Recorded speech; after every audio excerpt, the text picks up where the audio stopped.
And we're back with a little update stream, little vibe check with you guys. I've been obviously you guys know I've been on the deep dark dive for the video with the father son dynamic and just family history and anything that I can find to do with this case that may help give us a clearer picture as to why Nick did what he did. So I needed to come up for air for a minute, though. I've been, like I said, I've just been go, go, go. I've gotten very little sleep since this case and this investigation started. So thought today we'd have a little chit chat and take a little break in between. I am just about done that video. It's going to be basically just the finishing touches and adding some music and stuff, and then hopefully going to be able to have that out for you guys tomorrow. No promises, but like I said, I did want to try to have it for the weekend, so we are here. The weekend is here, and so, like I said, hopefully Saturday, but possibly Sunday, so no promises just yet, but it will be this weekend. But welcome, guys. Good to see you. What's up, Sunny, Crow, Amaya, C something?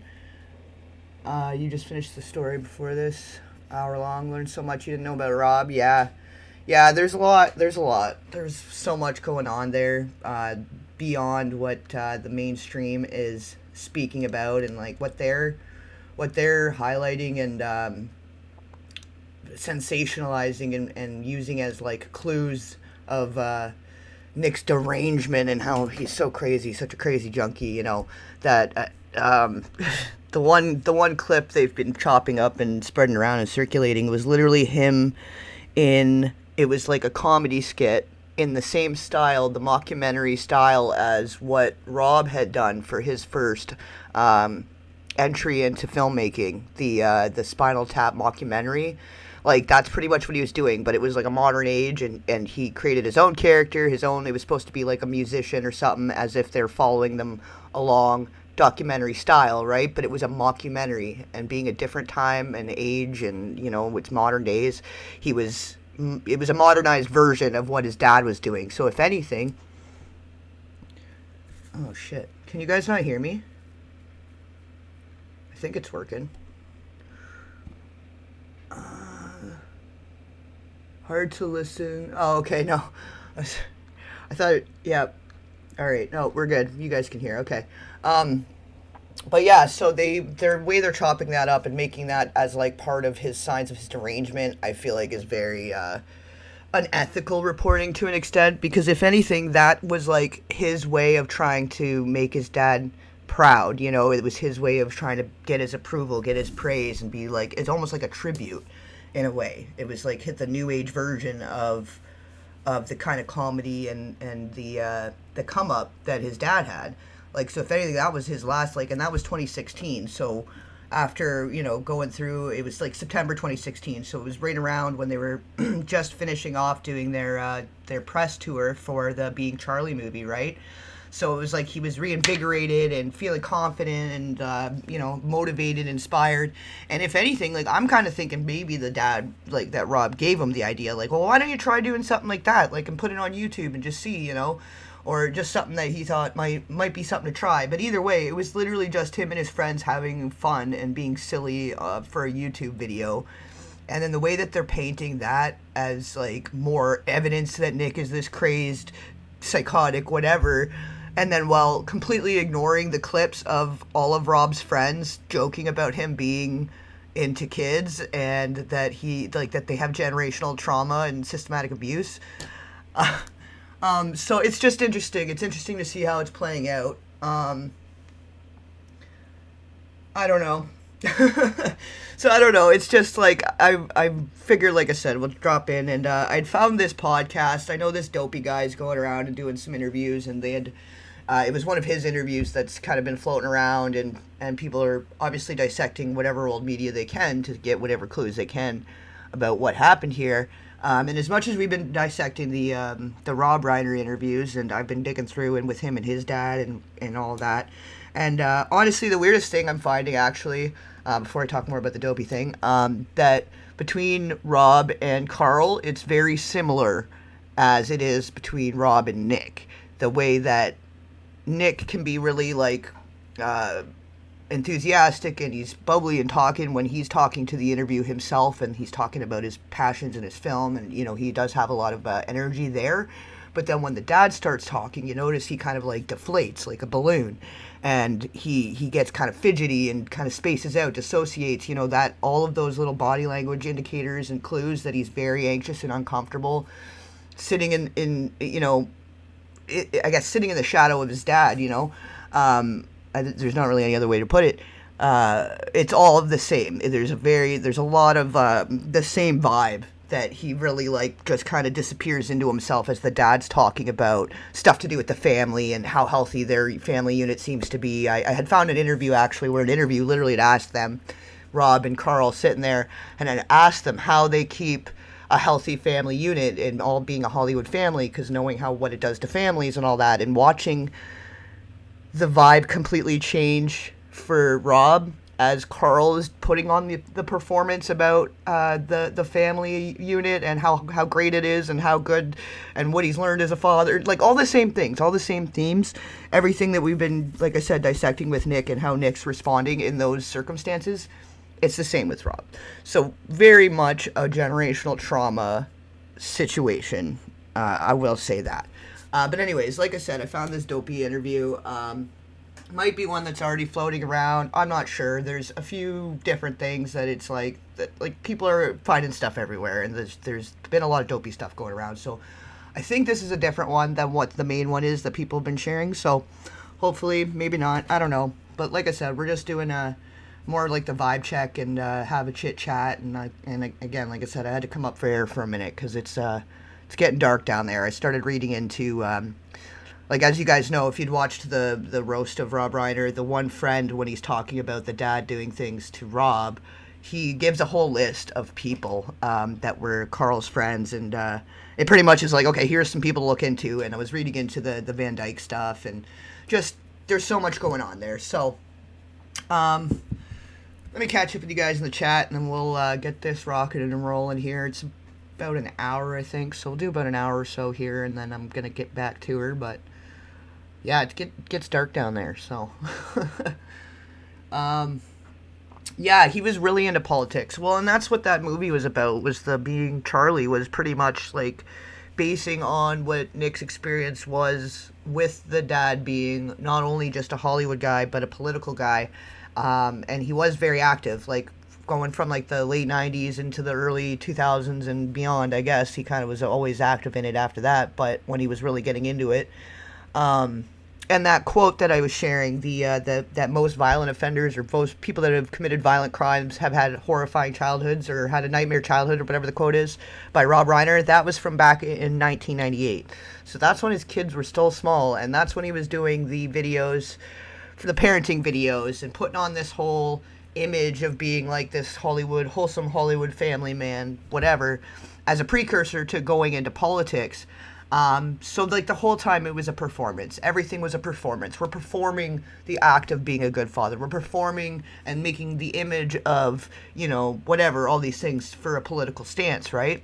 But the reality of it was completely different. So that like the split mind that would be created for anyone that's really looking at it and seeing what's wrong with it, where some people think, oh yeah, okay, well, it's an acting family, it's Hollywood, everything, the world's a theater. They know that their dad's full of shit and that he's just acting and da-da-da-da-da. So maybe the other kids weren't so affected by it. But Nick being, like, I guess the whatever you'd want to call it, but the scapegoat, seeming to be the one that doesn't want to be part of it, doesn't want to be part of the whole Hollywood BS, fake whatever. Like, he just and that's where I'm getting what I was getting from how they described him that final night at the Conan party. Like, they were talking about how, it made everyone uncomfortable, and he was so weird, and he was acting this way and that way and whatever. Well, maybe he just didn't want to be there. Maybe he doesn't like you people. Maybe he's trying to make a mockery of it, like, because I guess he was asking people, are you famous? Are you famous? Like, I don't know, he was being weird, right? But maybe he just, didn't want to be there. Maybe, a lot of his life has been controlled and forced, and if he doesn't do one thing, like, he's going back to a facility, or he's going out to the wilderness.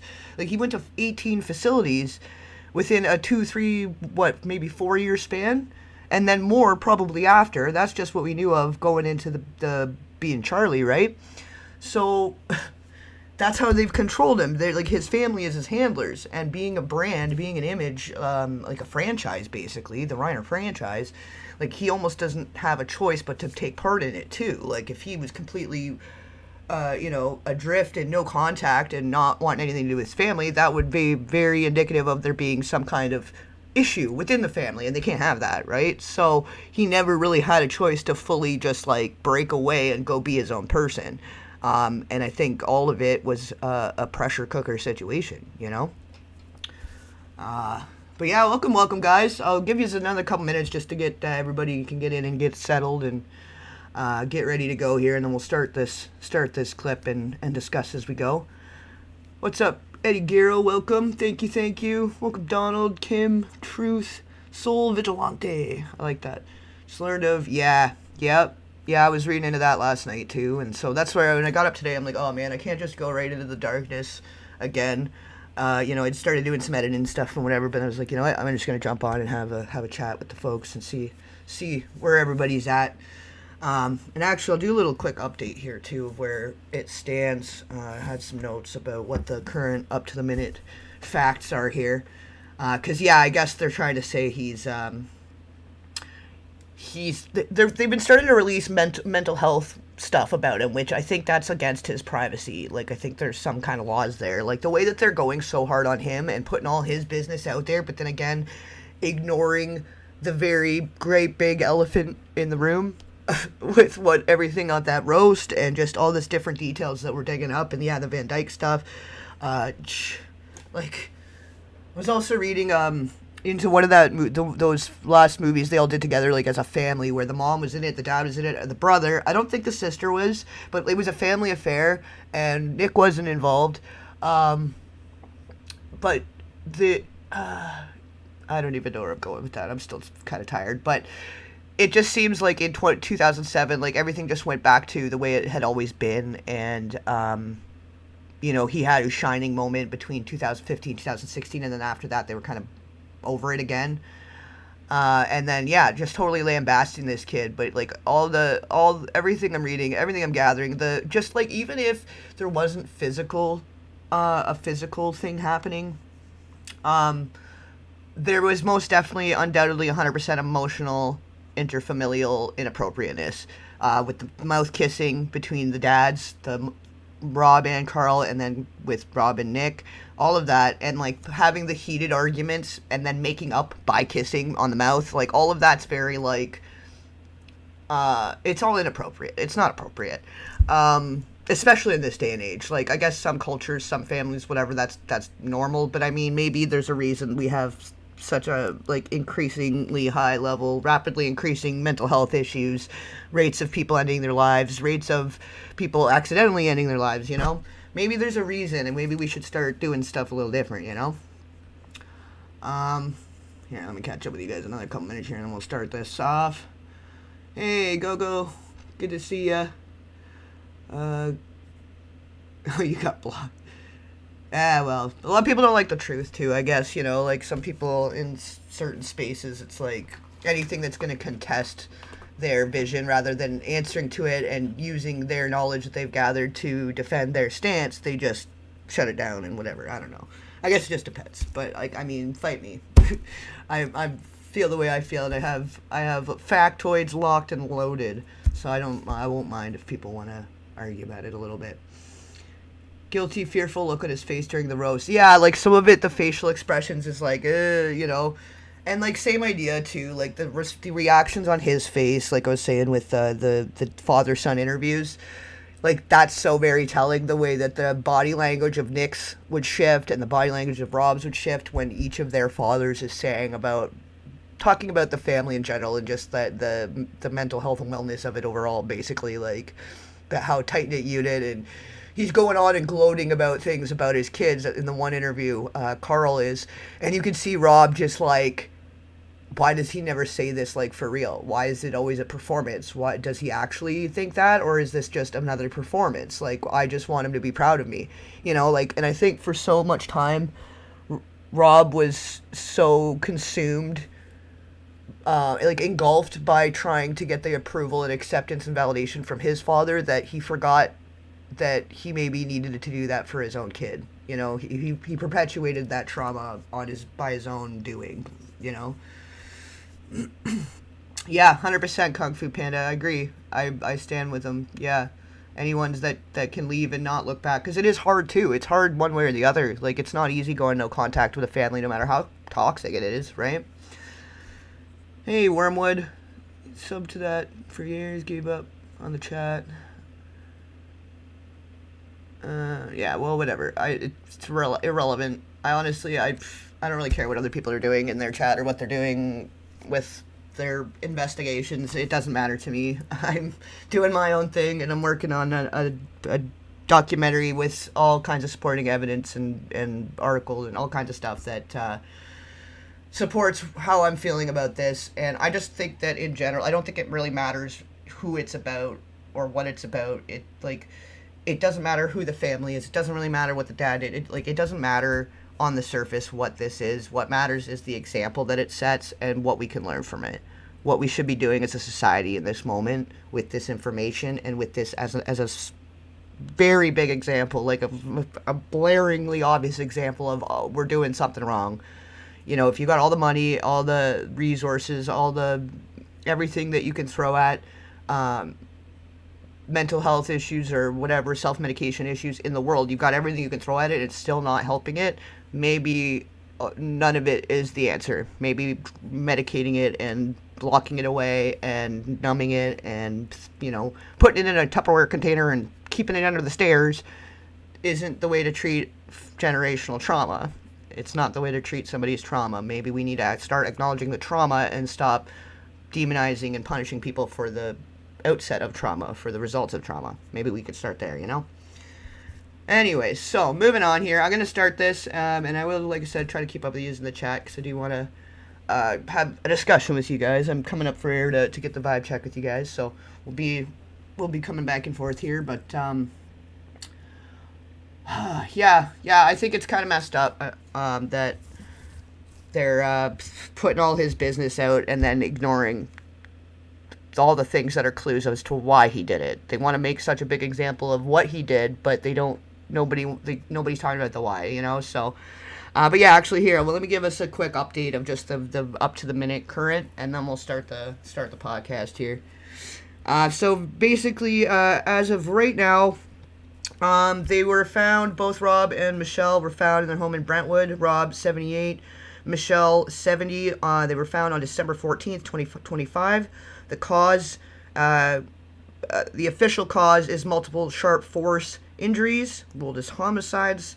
Romy discovered her father in the home. She was later informed of the mother's passing. So all those reports circulating of them saying, like, that the mom had told Romy who did it as she was dying, and this whole, like, let's make it a whole Hollywood fucking story, because it's not bad enough as it is, right? But so she was later informed about the mother as well, that she had discovered the father first. It was a massage therapist that had called Romy when she couldn't reach the parents for a scheduled appointment, which I find very interesting, because that's something that's happened several times. I mean, I guess it's always like an assistant or a masseuse or whatever, but it was a masseuse in the Heath Ledger case as well that ended up alerting to that. And before calling the police, she called an Olsen twin, though, so that's a whole other thing for another day. The suspect, of course, is Nick Reiner, 32, the son. He was arrested on the night of December 14th near USC. He's currently charged with two counts of the first-degree homicide with special circumstances because of the use of a weapon.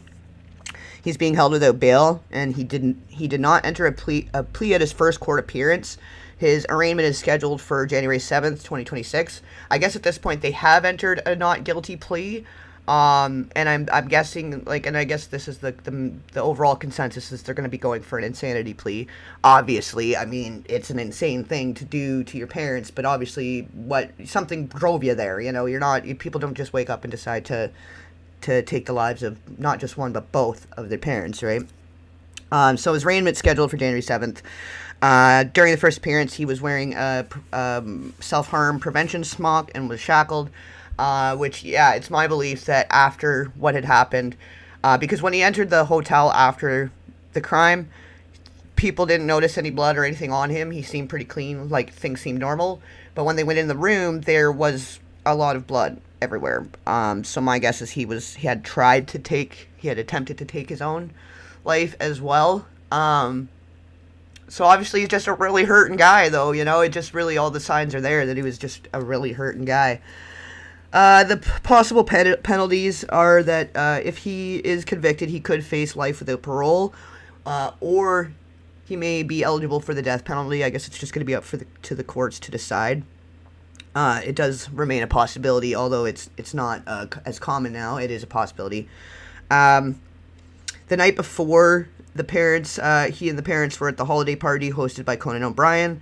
Multiple sources say that there was a heated argument and erratic behavior. Again, probably because he just didn't want to be there, and the whole thing was silly. And it sounded like he was trying to call them all out. He sounded like he made it a real big scene, and I think we know why. I think we know what he was starting to get upset about. Maybe he had started digging into the past and seeing what kind of person and kind of family he comes from, and seeing the roasts and seeing that stuff. Like, you get to an age, you start to kind of want to know what happened through your childhood, and all of his childhood is out there on the public stage to see. So it's all there. All the breadcrumbs were there for him to click through, and watch and take in. And I mean, imagine that. Imagine sitting there and maybe something happened to him, maybe it didn't, but just the fracture of it all, of the playing I'm your child, parenting advice.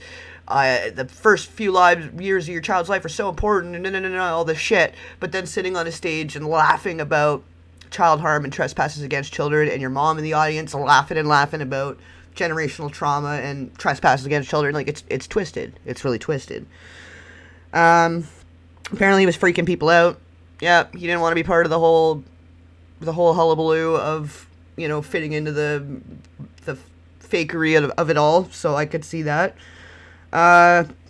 He apparently has been diagnosed with schizophrenia, and that there was a psychiatric medication change weeks before the incident, and it may have contributed, this is incredible. They never admit this. So obviously people in Hollywood are freaking out so much they're willing to bite the hand that feeds them. They're willing to throw one of their biggest advertisers under the bus to not have to acknowledge what may have happened to him as a kid, to lead to needing medications, to lead to having a full-blown heavy narcotic addiction in preteens that led to, there's only so many reasons people commit parricide, right? So, long history of drug addiction, yeah, know that, okay. What else? I think that's pretty much it. You guys pretty much know. I'm keeping you guys pretty up to date, too. There was the joint statement released by the family, tributes pouring in. The case is still under investigation, so obviously there may still be more yet to be seen. I'm still feeling it's very, very Menendez coded, very like Donnie Darko in a way, because especially when I found those videos, the childhood videos and all this stuff, like, it's like, I don't know, man. I think Drew Barrymore was really trying to tell us something with that movie. Like, wide open out loud, but without saying it, But anyways, let me start this. We'll start this podcast here, and like I said, we'll keep up with the chat as we go, and yeah, what a wild ride it's been already, guys, and it's only been a few days.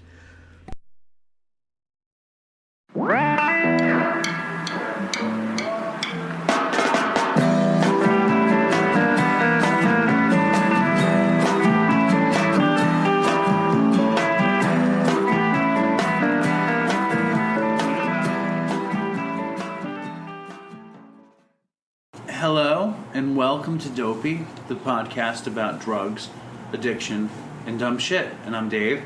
And I'm Chris. And I'm always super excited, but the excitement I feel right now is more than the usual. Well, we always say we have a special guest, but today we have to say something different because it's a special guest. We say special like 15 times. That's what I'm saying. But this is more special. Now I'm gonna tell a little story. You might be hyping it too much. I don't give a shit. Fuck it. Fucking, you guys know that I listen to the Howard Stern show religiously, and when was it? I have such a bad memory that it could have been a year ago. It could have been 6 months ago. It was around 6 months ago. It was like January, right? Yeah, January. Because you told me. if that's not the most clearest indicator of dissociation, I don't know what is. I don't know. It could have been a year ago. Could have been 6 months ago. I like losing long periods of time, loss of time. That's like a dissociative fugue. Like that's right off the bat. About Nick, and then we'll introduce him. And First, before we tell the story, today we have film writer and famous actor Nick Reiner. Yep. Thank you. I'm not much of an actor. I did write one film. You're not in that movie? No. I'm a fucking idiot. We were gonna watch it. No, you're not, because the guy's name is Nick. So Nick Robinson is his name? exactly. So it's a. I thought that was your like nom de plume. I would hate myself if I had a nom de plume.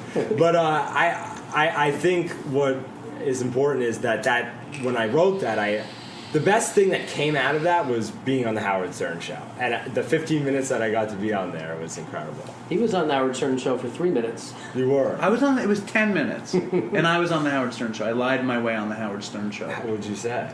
It's a whole thing. We've said it several times on the show, but I'll tell you briefly.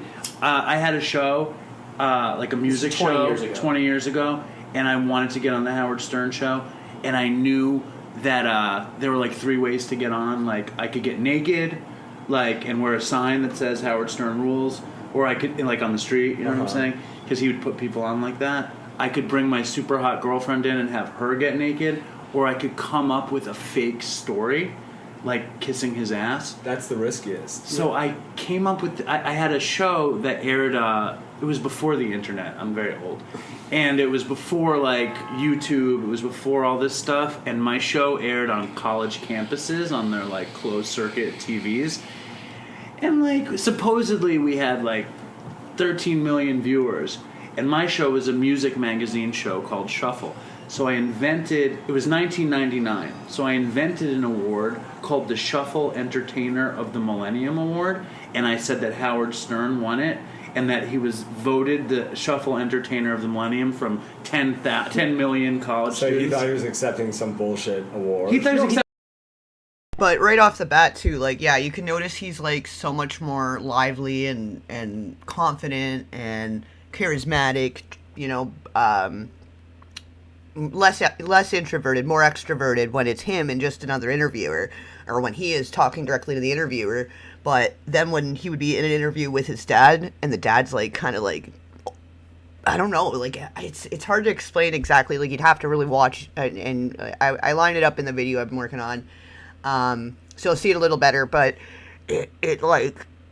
It's like he becomes a little, like a broken little child, basically. Like, there's no better way to say it. It's like that broken little boy in him is so imprinted, coded with whatever happened with the dad that he just, like, he cowers. He cowers. Like, there had to be violence. There had to be some kind of violence. It's the same way as, like, how, you know, you guys know what I'm saying. You guys are pretty smart. You know what I'm trying to say here. But you can right away see, like, he's so much more jovial and like excited too, like confident to talk about whatever, you know. He's like very forthcoming and like very open, and like he's just wanted to be accepted and be like, you know, have his own identity, have his own identity accepted, because he was so often being just in the shadow and being controlled by his father, you know. He thought it was a real award, but like nothing like great, but like So That's not bad though. So I then built tell a them what the statue. runner-ups. I built a statue, like, or I had a trophy shop make a statue, and I was so cheap that I was like, I'll mention the name of your trophy shop so I wouldn't have to pay for the plugged statue. it? Yeah, I plugged their trophy shop, and then I said that he beat out all the people he hated. Like he had 78% of the vote. fake vote. Adam Sandler had 7%, Jay Leno had 4%, and Bob Hope had 3%. You didn't put Imus on there?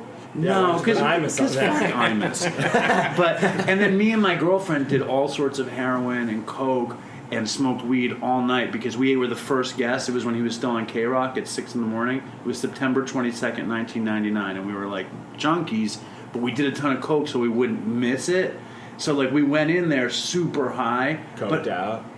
And just he's like, neurotic to start, so you add coke to him. but it was It's coke, just- dope, incredible excitement, nervousness. So I seemed sober. I seemed fucking cool. Yeah. And Howard believed it, And then, like, at some point, Robin was like, this kid is obviously high. She said that on the air? Yeah. And I said, Wow. Robin, how dare you? And then Howard kicked me off the show. Wow. Yeah, it was awesome. But anyway, that's not the point. Okay. The point is him. I'm listening to He's Howard got beef. Stern like I listen to Howard Stern every day. And Nick Reiner has a very famous father, Rob Reiner, who directed a shitload of huge movies. And was on All in the Family, which Chris never saw. It's all right. I've seen The Princess Bride. He directed that. I've seen that a lot, and I've seen When Harry Met Sally. I've probably seen a lot. I just don't know it. I'm an idiot. You know what? I'm totally more offended if you know more of his work. So I'm totally cool with you just being. But the best dark about movie, it. you know the best movie he did? What? Fucking Stand By Me. It's a I've seen classic. that, It's a heartwarmer. That's the kids. It's in the more train than a track. heartwarmer. No, it's- I was 12 when that came out. I so can that stand by movie, me like, and lean. And that's the most twisted part for me, that the Stand By Me is like his most beloved work and like it's so celebrated. And as kids growing up, I know a lot of people really love that movie, and I'm not saying anything about the people that grew up watching it as kids, because it's not like we can't control the media that's put in front of our face and normalized. We don't know. Like, how are we supposed to know? You start looking back and you realize as an adult, right? But that movie, Stand By Me, is one of the most disturbing examples of the TW theory that I keep talking about. I've brought it up in videos. I've been mentioning it throughout this case, and I'm going to mention it again. You'll probably hear me talk about it 1,000 fucking times by the end of this, because it is also still a developing theory, and, I am open to suggestions and other people speculating and discussing and debating within that. It's something that it's going to take more people putting into it and making it more of a solid theory, because I haven't seen all the movies in the world, right, and across the nation, but there is certain imagery and certain patterns and certain things in imagery, repeated like visual scenes that you can see in some of these major filmmakers' best works that is very eerily similar to filmmakers that have been convicted for crimes against kids. So, like, if you look at the end of E.T., and then also just Little Rascals, like, several times, and then also the fact that Buckhall did mention that he had stuff happen to him on the set of Little Rascals, the kid that played Alfalfa. Then you have, there's so many of them, like, where do you even start? Like, Jonathan Brandis, The Neverending Story, and he's no longer with us. River Phoenix in Stand By Me, no longer with us. All of these movies have certain scenes that are very similar to a scene in the beginning of a movie by a man named Victor Salva, who did a movie called Clown House in 1989. And he ended up being convicted for crimes against the child that starred in that movie. So there's a lot going on there. And actually, I don't know if I linked it in this description, but I did link that article in a lot of the descriptions of all the videos. It does link to Patreon, but it is a free article. Like, it's free to all members. I don't really believe in selling information, so pretty much everything on the Patreon is free. But paid members get early access to stuff and some other little features and benefits or whatever. So if you want to check it out, see, it's the link to the Patreon's in the description, and you can find the articles through there. And actually, here, I'll just add it right now, the direct link. And actually, it should pop up in the chat too every so often, because it has been such a, like, it just keeps coming up. And as I'm researching and doing this father-son dynamic video and that family history stuff, which it might actually end up being a series because it's turning into a whole thing. But thank you also, by the way, guys. Like, a couple of you guys had mentioned that North movie, and a few of you guys have been mentioning just little tidbits of information and kind of giving me the breadcrumbs along the way, and that's freaking awesome, like, group effort. So thank you, all of you guys that are mentioning and that have, like, gone and read that article and understand what I'm building out here and where the angle that I'm coming from, and that are adding their own input and their own knowledge about it. So that's been awesome. But this, the Stand By Me, man, that's the most disturbing example of the TW theory. And I wrote that article, I kind of started developing this theory, like, a little earlier this year, and kind of was thinking about it, and things just kept coming up. And then early November, I think it was like November 10th, I posted that article, kind of laying out my figuring about it. And then obviously I went back in and I did add an edit after the fact. But it was part of it was like the example of Stand By Me and in relation to River Phoenix. So then when this happened, it was like, holy crap. Like, if anything, that's like the biggest confirmation of this theory. And if anything, further solidifies it, you know? So highly recommend. Check that out. It gives you eyes to see, basically. It's giving you the tools to start seeing these repeated patterns in film that is meant to be catering to a different clientele that the average person would not ever pick up on because you're not into it. You know what I mean? But in the same way that, like, young men like to watch Baywatch, for example. Think about it that way. And then you have movies where kids are in various stages of undress for no reason whatsoever. Like, it has nothing to do with the plot. It has nothing to do with the story. It adds no artistic merit whatsoever. It's just an excuse to have a kid half undressed on a set for several hours in front of a whole bunch of people with several different camera angles and all this other stuff going on behind the scenes that has nothing to do with the movie. You know what I mean? Yes, you know, Jester for Hire knows. You know what I'm talking about. So the TW is basically like the tighty whitey theory is kind of, because that's the main, I've seen, it's the tighty whiteys mainly, I feel like is what a lot of these weirdos are into. But it's not just limited to TW theory. Like, obviously it's developing, and there are other instances, because then you've got pool scenes that are unnecessary, bathtub, shower, all these different scenes with little kids for no freaking reason. So what is that for? Who is that for? Right? Anyway, so we'll continue this. It's going to take forever to get through this podcast if I don't shut up and play it. But it's interesting. I'm glad that they're going to be talking about Stand By Me and for me to get Nick's perspective on it, actually, because there's so many different interviews, so many different things, and when you're trying to find information about a specific thing, you end up going through like 5 hours of stuff just to find that like 2-minute clip that is like, it's like the smoking gun. You know what I mean? So we're listening to this together, and this seems like I picked one of the right ones out of the bunch here, and that would be great because for the angle that I'm investigating this, and for what my initial like belief and what I'd suspected from the get-go of this has all been confirmed so far. So I'm kind of going with my gut on it, and it just keeps getting confirmed the more I look at it, you know? Was my And life. it still resonates with like even contemporary like friend groups, like hanging out, like that, just like that young innocent, like that was before drugs. That's like before drugs, you know, like when you never even thought, oh, let's go and smoke weed and do this, let's go and do this. It was just like, let's go hang out, you know. Dude, Totally. for years people would say Stand By Me, and I would think they were talking of Lean On Me with Morgan Freeman. Have you seen that? No. He's like the black guy who runs the thing in Camden, New Jersey. He's the principal in New Jersey. And the kids like smoking crack and like so. Oh, that's what I was going to say about the Shock and Awe, the movie that the family did together in Shock and Awe, and that Nick got left out in 2017. That's what I was going to say. I'd lost it when we were talking about it. I'm kind of tired. It's been a long week already. But the Shock and Awe has Morgan Freeman in it. That's what I was going to talk about, so it's great that they just mentioned Morgan Freeman also, so that it reminded me. But Morgan Freeman, I've been reading into him a little bit even before this, and there's some weird shit about him that I never thought, because he seemed like he's like the narrator guy, like everybody knows. Like, you look at his face and you read a quote like on a meme and you hear it in his voice, right? Like, he's like the narrator guy. And I never thought, but he's fucking weird too. There's something weird going on there.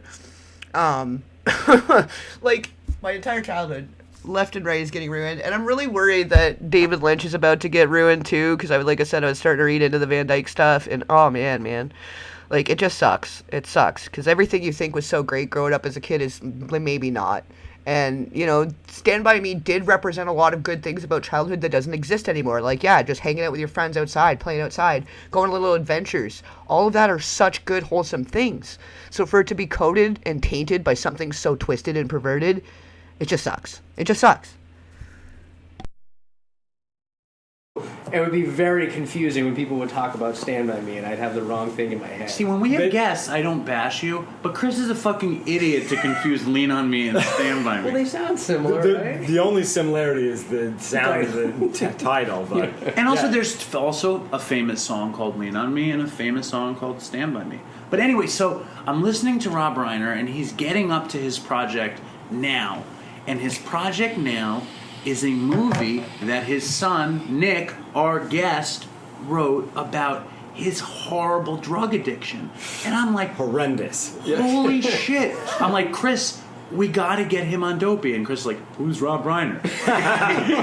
Let alone who the fuck is Nick Reiner? Absolutely. Well, then I found you and I friend requested you, and I was working out the other night, and like I got a little notification. This was like 4 months ago. I got a notification you accepted my friend request, so I instantly messaged you, and you were down with the show. But I was pissed because back then What? we had friend requested you and you didn't see it, and who the fuck is Chris? Yeah. So you didn't friend him, Who the which I fuck think am I? no, but an estranged man friend requests me. Yeah. I don't usually take it either. I thought he was hitting on me. Well, I couldn't. How do I know? but look how beautiful. He is beautiful. What's not to like? He's great. But so when Nick was on the show, Howard asked Nick how he got sober, and Nick told a lot, which I think I would love it if you told a lot here. But then Howard asked about AA, and Nick, what did you say about AA? I said a lot. I think a lot of things about AA, and I say a lot of things about AA, and I only know my own experience. And what I don't remember the particulars of what I said on that show, but and I understand that AA and the rehab industry are a separate entity.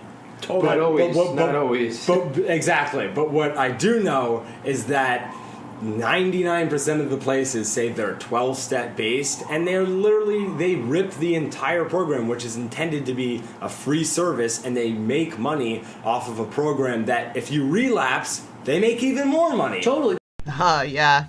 Yeah, well, in the movie, one of the main lines, like, and that stood out to me is it's like, you're going to be a repeat offender, and he says, you mean repeat customer to the rehab guy? And I'm like, oh, yeah, he's saying it, because that's what it is. Like, it's all profit. Like, if you're profiting off of somebody's mental unwellness, you have incentive to keep them just well enough to function, but not well enough to not need you. Like, the whole AA thing, keep coming back. Replace your addiction with this bullshit instead of something more healthy like exercise or better habits or better outlets, doing art or going riding on your bike or, making sure to catch a sunset as often as you can, like go for a walk and hang out and sit for a bit in nature. Like, it's very true. There is so much incentive to perpetuate mental unwellness, and that is a huge fucking problem.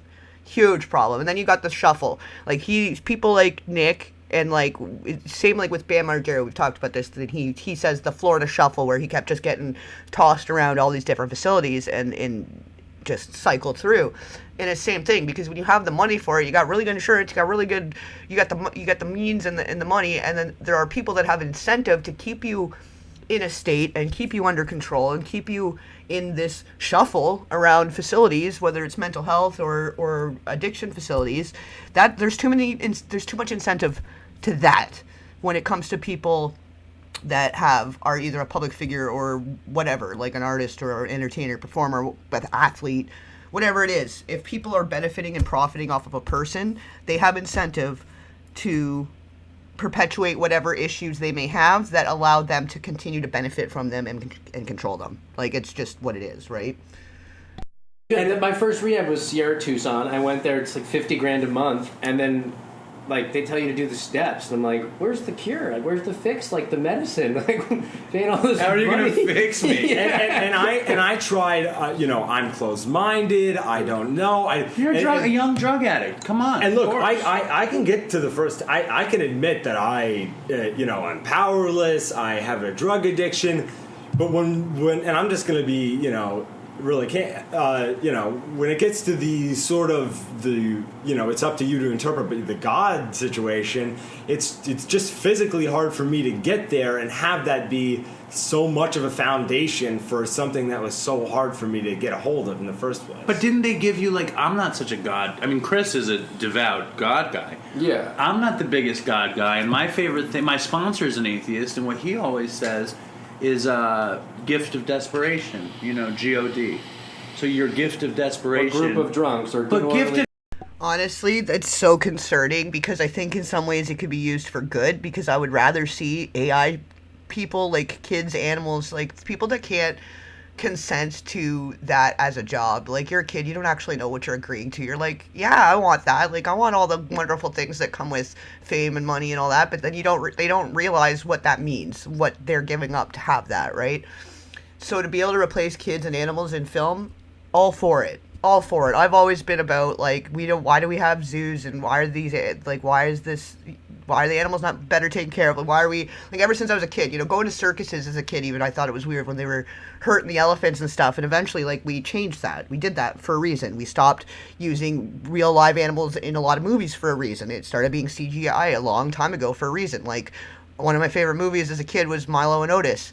And do you know how many little animals were hurt in the making of that fucking film? It's devastating. It's devastating. So my concern, though, is like that new movie that's floating around, the Spielberg film, that kid in it, I'm very certain is AI. And if certain people have access and are making AI children, I don't know. It's an ethical dilemma for me, because I would rather that than them hurting kids. But then if it's making it more like perpetuating the crime against children, then that's not a good thing. So I don't know. But yeah, and then the thing with AA, like, it's the disease. The disease is trauma. The disease is generational trauma. And addiction, like self-medication and mental unwellness, is the symptom of trauma. The root cause is trauma. Like, we get it. We already know. There's a lot of experts and leading experts on it that are saying all of that now, but everybody has such an antiquated view on this, and we need to figure it out. We need to figure it out quick, because otherwise this kind of shit's going to keep happening. Desperation. Nick was desperate.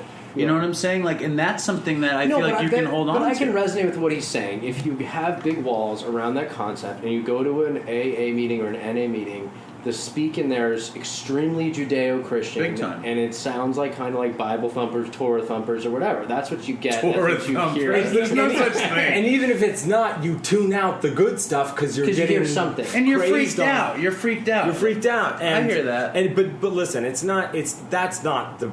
And there's other things for me that I have difficulty with, which is, and a lot of people they count their sober days, and if that works for them, that's great. But I think everybody used differently, so I think everybody gets sober differently, and everybody has their own different definition of sober. And if someone is not completely abstinent in the minds of people that are in the program, they're not anything, because they're still using, quote unquote. And that's where I think I differ maybe from you guys. Dave and I get into it a lot, where I'm just gonna say my piece, then you say your piece.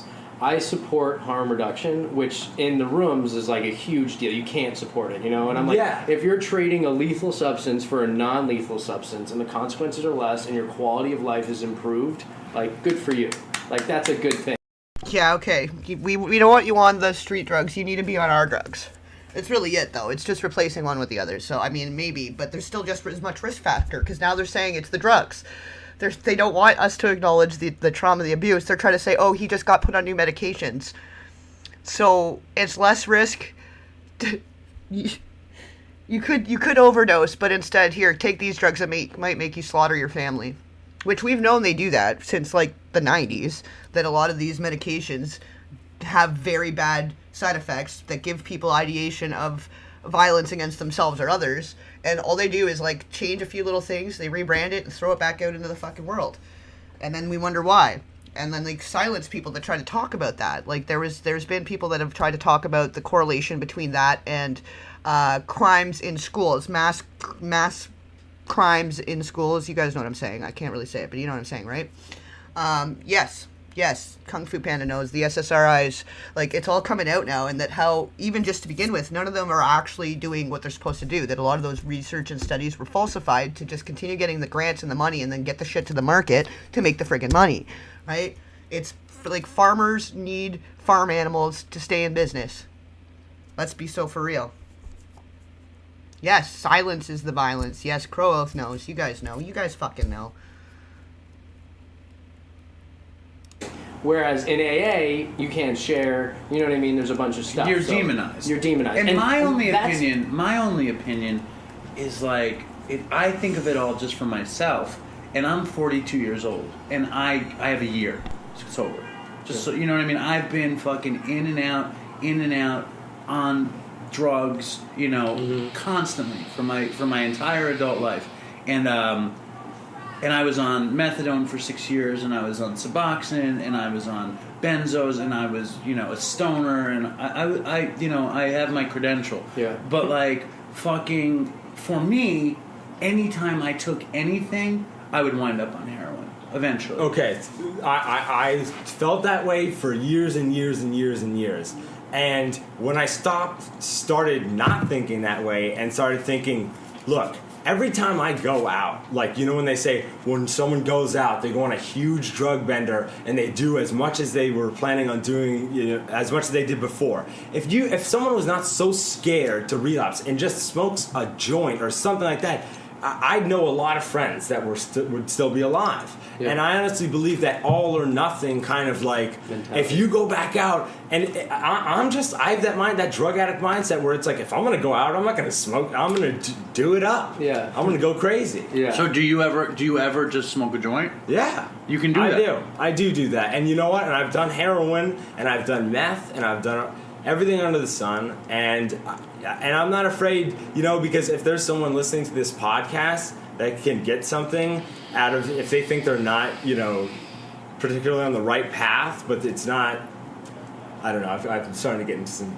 dangerous waters here. No, it's all right. No, but it actually, what you're saying, though, it actually even says, and people lose this, like, the people who are very ensconced in the program sometimes forget, like, the program was originally the big book that, was written by Bill Wilson, Dr. Bob, and the founding members, and he actually says in it, like, if you think that you can like drink successfully and control it, like, we urge you to go out and try. And like, people forget that language is in there, and like, the reason it's in there is because like, if there's something you can do and successfully do it, the original people that started the program said go out and try it. But like, also, let's not forget that a lot of the literature for that program was written like 100 years ago, and the main guy that they're obsessed about did most of his work. He was on acid. He quit the heavier narcotics by doing acid. Let's be so freaking for real, and mushrooms and stuff. And like, let's also not forget who created this problem to begin with. Who introduced cocaine and heroin and all this other shit to society to begin with? Who was putting cocaine and heroin in toothache and cough medicine for children? Like, not even 100 years ago. And then they want to say that addiction's like, it's a genetic disorder. No. What's a genetic disorder is the way that we cope. Our self-defense and coping mechanisms are passed down genetically because that's how we survive. That's how humans have survived for 1,000 years. Like, if our forefathers got ate by lions, it's really good if our kids can be more alert and assertive to lions in the distance so that they can avoid them, right?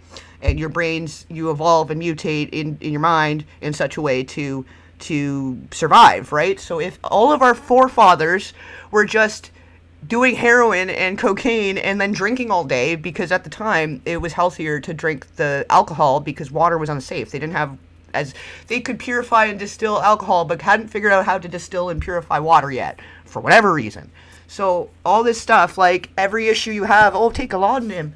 You get stressed at home, taking care of 10 kids and cooking for everybody, and then your husband comes home and beats you, take a laudanum. You're stressed and you're working 14 hours a day, do some blow. That was all. It's the Industrial Revolution. You're in pain, here's for the pain, get back to work, right? Your kids are overactive, here, dumb them down and blunt their spirit, right? And now it's passed down. So that's the genetic disorder, is that we have been enslaved and we are all farm animals. Now here's the gate, guys. I'm going to open the gate for us. We can leave anytime we want to. You guys know that, right?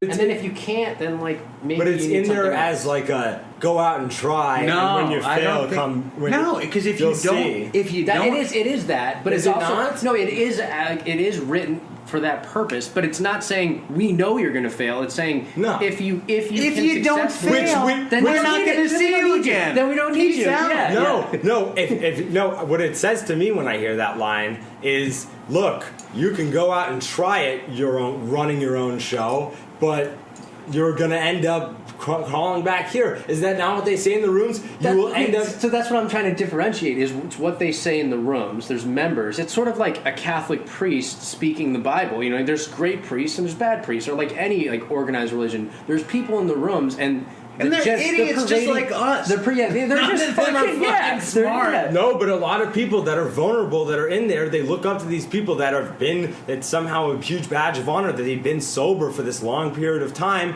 and they take their cues from these people that are so-called idiots. Yeah, and yeah, I mean, I think it's like it's a very valid complaint. And can I talk about Bill Wilson for a second? And just to be honest about that, which also maybe I should clarify. Like, obviously, I do not condone violence. Maybe I should add that. Maybe I'm gonna add that into the text here. But yeah, like, I do not condone violence by any means, in any capacity whatsoever. When I say I stand with Nick, I mean that I stand with victims of complex trauma and abuse that leads to this type of crime. That we need to be doing something better before it gets to this point.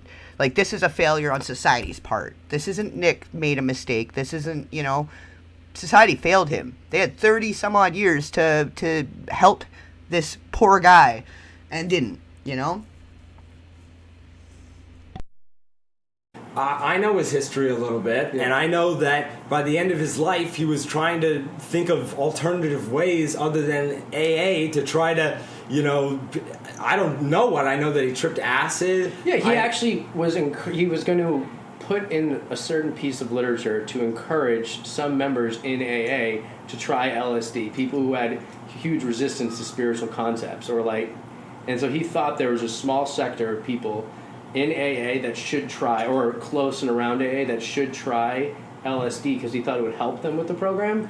And then all the other members were like, Bill, you can't fucking put that in the literature. But you're right, he did. And after his sobriety day, after founding, he relapsed and stuff, but after that, Dr. Bob relapsed. But he tried LSD and then he didn't get dinged for it. But let me tell you something, Chris. If my great friend and dopey co-host went out and did acid, it would be a motherfucking I'm someone who's I'm a gas burner. Yeah, it's see, and then that's the thing too, is like you're going from antiquated literature and then cherry picking what works, like in the modern day, and then penalizing people that are literally willing to follow the words of this whoever, Dr. Bill Bob, fuck, who cares, Billy Bob, butt fuck, I don't give a shit. They're going to go ahead and be like, maybe I want to try doing some mushrooms. I want to microdose some mushrooms for my depression instead of these heavy duty narcotics that make it that I feel like a zombie and I can't reach orgasm. That's literally a lot of people are like, my shit don't work anymore.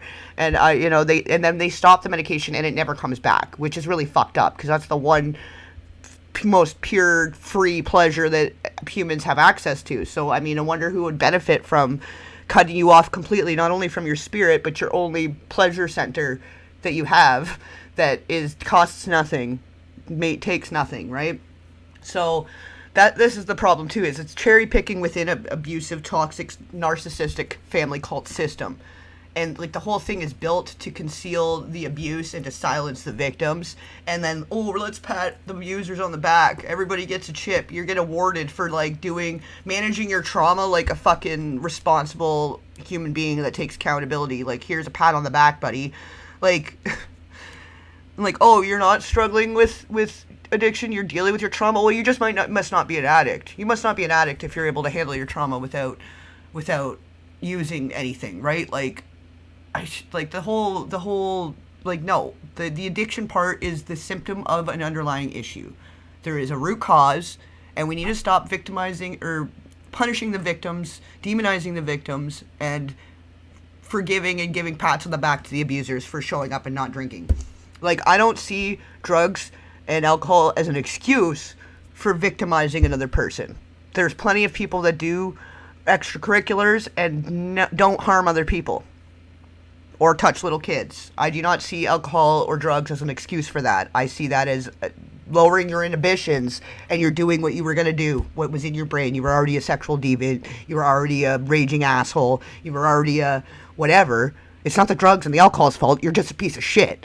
And being sober, for the most part, does not cure whatever the underlying problem is within that abuser. So the whole thing is, it's flawed. It's a flawed system. Really bad. So I had a few years I was working in sober living, and in New York City, and I started like stealing medication from the places. I was like giving out narcotics and then like basically taking people's narcotics. You didn't get kicked out there, and flushing them. And then like one day I didn't flush it and started stealing. You were allowed to be on controlled substance there, stealing the Valium and the Adderall and shit from the medicine cabinet. And in the course of like a month, it was fucking really bad. There was no like... But I'm not even saying that. I'm saying, let's say in next week you're like, I'm going to take a psychedelic journey. Yeah. Would do you think it could not be a ding on your Well, that's sobriety? what we had this guy. We asked this guy Noah Levine about it. Do you know who Noah Levine is? He wrote Dharma Punks. He was on the last episode that we aired, or the one before the last one.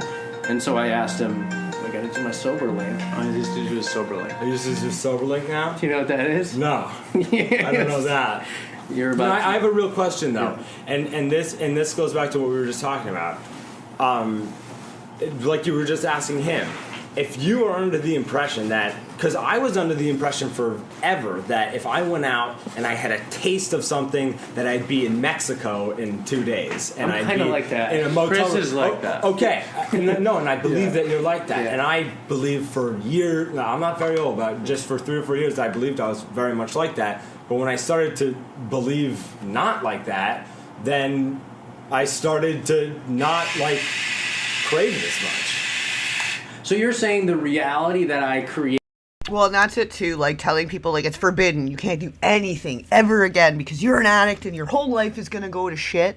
Like that creates a situation where that's all they're going to think about doing because they're thinking about not doing it, so then they're going to be thinking about doing it. You know what I mean? Like that in itself is a psychological, like maybe everything that was written 100 years ago isn't the kind of literature we need to be relying our mental wellness and self-medication information and knowledge from. Like maybe we need to start listening to people like Gabor Mate and people from like this fucking century, like this decade maybe even. Like maybe new people that are coming into the mental health industry and community have important things to say too, and we don't need to keep listening to Freud and all these fucking people from 100 years ago that were all on a bunch of blowing heroin because it was normal then. That was, you could get it at the corner. It was in everything. So all the fathers of mental health and unwellness and self-medication, it's antiquated. It's time that we get a little update. There's a reason computers update every so often. There's a reason your phone gets an update. There's a reason your fucking everything else gets an update. But our mental health system is like still sitting in 1994. Like, let's figure it out. There's a reason they update the DSM every so often. There's a reason, like, you know.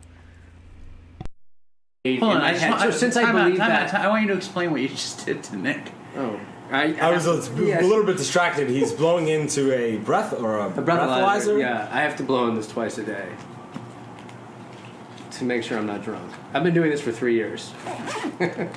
And That's to keep the money rolling in. To keep the money rolling in. that's to Basically. make sure that you're doing okay. Yeah, so like it's my sister runs a behavioral health company, so she actually like basically from seeing my shenanigans for years, she's wicked smart, like went to Harvard Business School, worked in healthcare, and then she saw like how unregulated and crazy the treatment industry was, and she started a company that basically does like case management and stuff like that, sober companion, that type of shit, with alcoholics and stuff. So she has her people breathalyze her clients. So Oh yeah, well and then that's it too. We've got like little kids on like lithium and Prozac and Valium and Xanax. Like that was a huge thing back in the more I guess in the 90s and the early 2000s. I think we're starting to figure it out now. But the heavy narcotics that they're prescribing kids, and then they wonder why we have an opioid. It's not even just an opioid crisis anymore. It's an opioid apocalypse. And who are we going to blame for that? Is it the person that is hopelessly dependent on a drug that if you try to stop taking it makes you like sick beyond reason? Like you're very dependent, and the withdrawals, you can die. You can die from the withdrawal symptoms. Like, so we're gonna blame the people that are stuck on a drug that's doing exactly what it's supposed to do, or the people that put it in their hands in the first place? Like, why are we still demonizing the people that, like, by design, are enslaved and have become farm animals? Do you know what I mean? I just do it through her company, and it is in small part to keep the money rolling.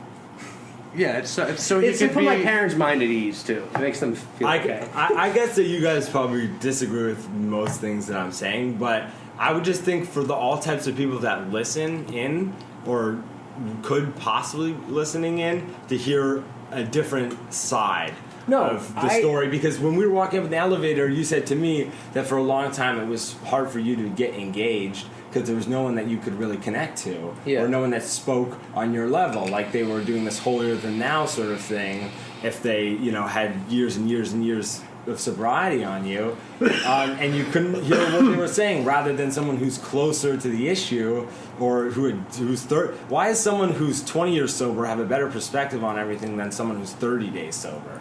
I think it's a lot. 30, they do. They have a different perspective, but why? I'll tell you. It's a more out of touch one, maybe. Well, listen. This is what I'm going to say. And again, I have a lot of like sweeping judgments to say, but I'm gonna put those aside. No. Because this is not a hysterical podcast about crazy ideas. Yeah. This is a chill podcast about drugs and dumb shit. And I think, like, when I got clean, like in 30 days, I was still fucking crazy and miserable and like wanted to get high. When I'd say when I hit 90 days, I hit a little bit of a better feeling, but I still had no fucking perspective on what had happened. I was still like rolling out in the universe in my head. Like I was not used to having a sober physical or mental state, and I think in time. And I don't think it's brainwashing. Like, I really don't. I don't feel brainwashed. And again, I avoided 12-step shit for 15 years. You know, I hated it. I hated it. I hated every minute of it. No, I've loved it, and I've hated it, and I felt like, I might be being brainwashed right now. And I'm just going to be honest, I felt like during that time I was a little bit under this entire impression that if I thought this certain way, all these things would happen, and they would happen because you make your own reality. You're saying what you're thinking dictated what your actions were when you picked up. Yeah, so since you're like, I'm going to go crazy when I drink, then when you drink, you'd go crazy. But when you're like, maybe I won't go crazy, and then you did something, you didn't go off the wall. Or like for example, if I went to 30 meetings in 30 days, and I was stayed sober for that whole time, but those 30 days seem like 30 months. Because and they were the worst. They were the worst 30 days of your life because you think, oh my God, you're just like, and you're thinking about being sober every single day. Yeah. As opposed to, if you weren't to go crazy, you just smoke some weed, drink some beer, do whatever you got to do, and yeah, here, try not to do drugs about all your trauma, but then come listen to everyone's trauma and all the wild, fun drug times they had every fucking day. So that you don't go do drugs. Like, it's the fucking dumbest thing. Like, you have to be a fucking NPC to not see how stupid that is.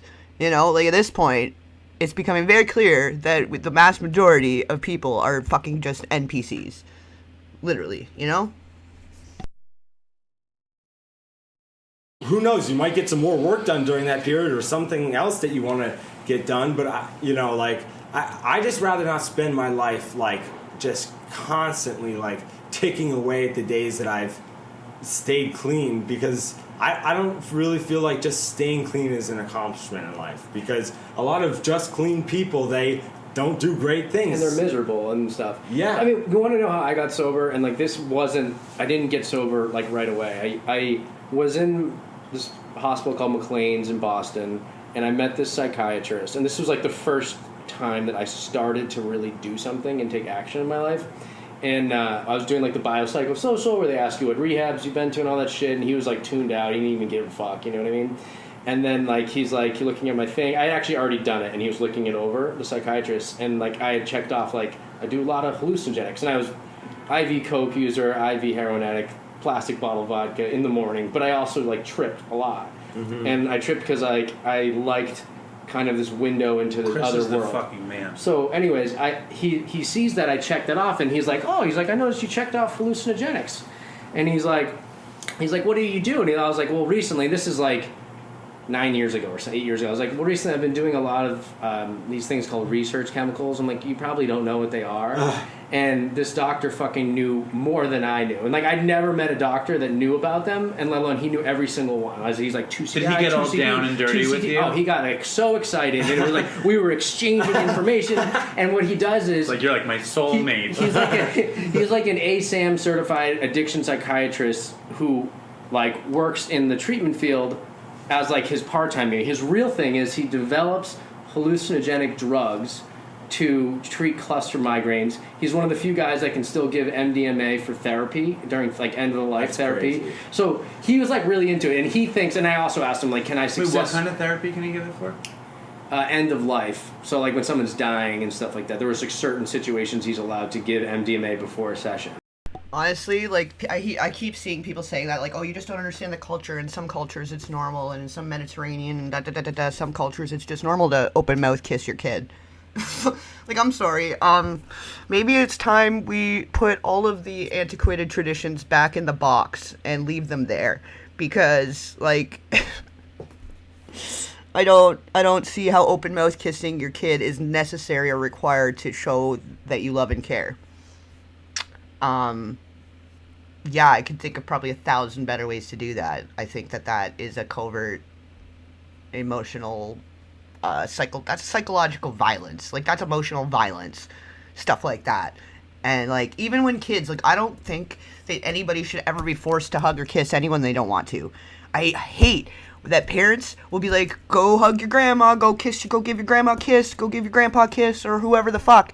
And, like, it's forced. It's forced. If the kid wants to run up and hug that person or give them a kiss on the cheek or whatever, the kid wants to give affection, you allow that, but you can't, like, the forcing of affection, in my opinion, is perpetuating forced trespasses. Like, it's perpetuating the culture that has normalized forced trespasses against people. Like, if you can't say no to hugging or kissing adults when you're a kid, how are you going to know to use your words when you're in college and you've got, you know what I mean? Like, this is how people end up getting exploited later on. Like, that's a vulnerability. Like, if there's force and pressure against a no, a kid cannot say no, a kid cannot set boundaries, then they're learning their stance in the world. And then they're not, like, like, come on, guys. It's 2025. Are we getting it yet? And so, anyways, I started connecting with him, and he was like, well, why do you, like, take hallucinogenics? And then, like, I told him my reasons, you know, and he's like, you should go try yoga. And he said, like, a specific style is Ashtanga yoga. You should go to this place, and you should do it, you know, and then he put me on Suboxone. And I fucking left there, and for the first time in a long-ass time, I actually took action in my life and did something that someone had suggested. I mean, I'd been to yoga, I'd been to AA, but I actually fucking tried it on my own accord. And I went like 6 days a week, and I took Suboxone. I was still taking Suboxone, but I actually like noticed something changed, and it was like that inner turmoil I had, that baseline, to use AA words, like restless, irritable, and discontent, the obsession to use, it finally went away. You know what I mean? And like when you say like someone who has 20 years, I don't think decades of sobriety garners someone, you know, like basically this high and lofty spot to be able to tell people, like, you know, this is how it's done and whatnot. But I think somebody who has relieved the bondage of self, however they've done it, you know, does. And generally, in 30 days, somebody still has the obsession pretty strong. But like you said, if you went into any AA meeting and you said, look, I'm feeling great right now, I've been doing yoga, and I'm taking Suboxone. No, you'd be laughed out of the room. They'd usher you out. And the problem, I think, with Yeah, okay. So, like, don't get me wrong. I know, like, the face kissing, like the side, they go do the side kiss on the cheek or whatever, or the side, like, they don't even touch lips to cheeks half the time. It's like just more like a doot, you know. That I don't really see anything wrong with that. That's a different thing. I'm talking about like mouth kissing your kid, open mouth, and or just mouth to mouth on your mouth with your kid, and forcing that, normalizing that within the family is leaving that child vulnerable to adults that want to go further than just mouth kissing that kid. And that's not okay. That's not okay. Kids should be allowed to use the word no. They should be able to use the word stop. They should be able to set boundaries and have the adults in their life respecting those boundaries. that is that although I heard you in that story, I believe that you were doing well, but you wouldn't be bought for a second. No one would even buy that you even went to yoga once. But what happened? Let me finish what happened. Because they don't think he would be. No, but let me finish what happened. So what happened was, I tried yoga, I experienced something, and then I actually had this thing called alcoholic neuropathy with my ankles. They got really fucked up from years of drinking, and I couldn't practice yoga. Relapsed, huge fucking blowout, like shooting coke, owing drug dealers money in the Caribbean. Had to have my brother fly down. Hold on, how did you get? Me. Wait, please. You went from. Tell me. I stopped being able to practice yoga. You were on how did that stop? Because of my ankles. My ankles got okay, really but fucked that's up. physical. But if you had limitation. kept doing yoga, it would have been good. Yeah, different. But he's on Suboxone. His ankles go out. And what was the and first then I was thing? dating this Japanese girl, and we went down on vacation in the Caribbean, and I was getting a little hairy, and she kept on bugging me, and like the fucking untreated alcoholism came out, and I used down there. She ended up freaking out, flew home by herself. This is the garbage bag full of cocaine time? No, this is way before that. No, this is way after that. I'm sorry, this is way after that. And so, anyways, I ended up owing all this money and being on a different island, and my family came and rescued me. And then that was a great They story. forced me to go into treatment, right? Yeah. And then I was in treatment, and I was sitting there, and this was my 14th treatment, my second to last one. That was And when I met you. This is where I met Dave. wow. We met in rehab. But my point though is I'm sitting in there, and I'm like, I was like kind of primed from the yoga to have an open mind, and they were slanging the steps, and I was like, in AA, and I gave it a real go, and it was useful. But it was yoga that led me there. I don't fucking care how people get to something that's helpful. Maybe it's the steps, and then they don't like the steps, and then they get to yoga, or they get to something else that's useful in their life. But are you life. not looked at as a valid sober member if you don't have that baseline of AA? What do you mean? What do you mean? I mean, because I noticed when I went on a lot of shows, they'd say, "Are you sober?" And like at the moment, I'd say, "Yeah," because I was sober at that moment. I know in AA the terminology is different. Sober means you've committed to this whole long life of abstinence, and I just felt like it was not the greatest thing that I couldn't feel comfortable to say, "Hey, look, I had a past of shooting up heroin, shooting up coke, doing crazy stuff." And now I have a life of that's not that, but it's but it's not. But it's better. It's not one or the other. It's not like I was doing all this crazy stuff and now I'm squeaky clean. I'm perfectly sober. Time out. You were on the talk show circuit to promote this movie. Yes. And they're asking. It's a movie about a drug addict who gets sober. No, it isn't. Does he get sober in the end? We were going to watch it last night, but we didn't. He wouldn't let me watch it. I was like, we have to watch it. He's like, fuck. We'll watch it now for sure. You don't need to. It's all right. No, but everyone sort of got that impression. But at the end, it's sort of left as if like open-ended. He'll figure it out. And what I truly believe is that if you find something that you're really passionate about and you have the means to pursue it, then that'll take that, and that's you were talking I love Maslow. This guy, Abraham Maslow, he's an Oh man, and then maybe if he could have just pursued what he wanted to do, for himself, that too, I think is so telling for the kind of dynamic. The fact that he wanted it to be this 30-minute sitcom type show, and the dad was like, "No, let me completely deconstruct your idea, dismantle it, tell you what a piece of shit it is, and make it my own thing, put my name on it, control everything about it, control the narrative surrounding it, make it look like I'm coming out looking like a fresh peach, smelling like roses, and it's all healing and all bonding." Meanwhile, the reality of it is they fought through the whole thing. They were heated arguments in front of a lot of people the whole time, and then mouth kissing in front of everyone and making everyone feel really uncomfortable. And it created more friction, more tension, drove them further apart. But then Nick was sort of given some legs to go do a life by himself, but it's he kept being pulled back in because of the enmeshment, the emotional interfamilial inappropriateness, the psychological and emotional violence. There didn't even need to be actual SA for this to have been a dysfunction, a sexual dysfunction, for it to be a sexually dysfunctional family due to the inappropriateness and the mouth kissing and all the weirdness happening.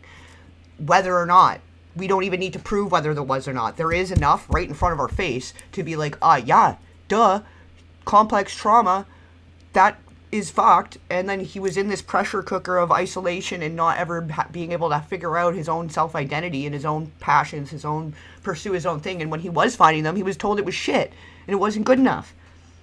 No wonder, and not, again, I do not condone any violence against oneself or others, but maybe we should start figuring out how we could prevent it instead of reacting to it. Like, we are so reactive as a society when it comes to all forms of harm and trespasses against people and children. We wait till something bad happens to do anything about it. Maybe we could start preventing the bad things from happening. Probably, we have the technology. I mean, we have all the information.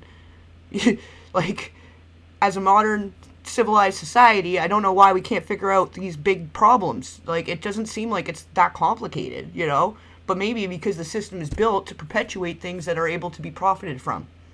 Like, the mental health and addiction industry is, like, huge. It's right up there with gambling and porn and entertainment industry and the child trade industry. Like, you got to think of what are the biggest industries. And I keep saying it, that farmers need farm animals to stay in business, So the addiction industry needs addicts to stay in business. The fucking does it not make sense? They're all customers. It's a customer-based system.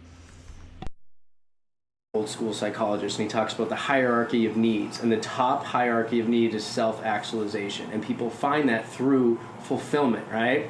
There's this priest, I read this beautiful article, right? There's this priest, there's a Polish priest, and he took a bunch of bottomed out alcoholics in Poland who were really fucking bad, right? You know what I mean? Like train track guys for the U.S. You know what I'm saying? And he brought them in, and he's like, we're going to do something to help you get sober, right? He's like, you guys can think of anything you want, and we'll fucking do it.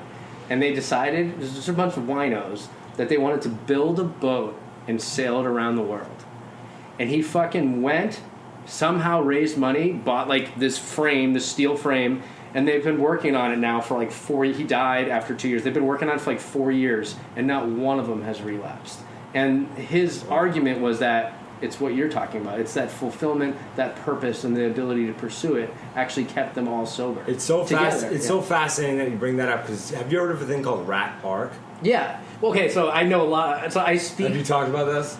No. I've talked about it on the show. So the Rat Park, the one thing, though, is that they misquote it a lot. So it's... Time out.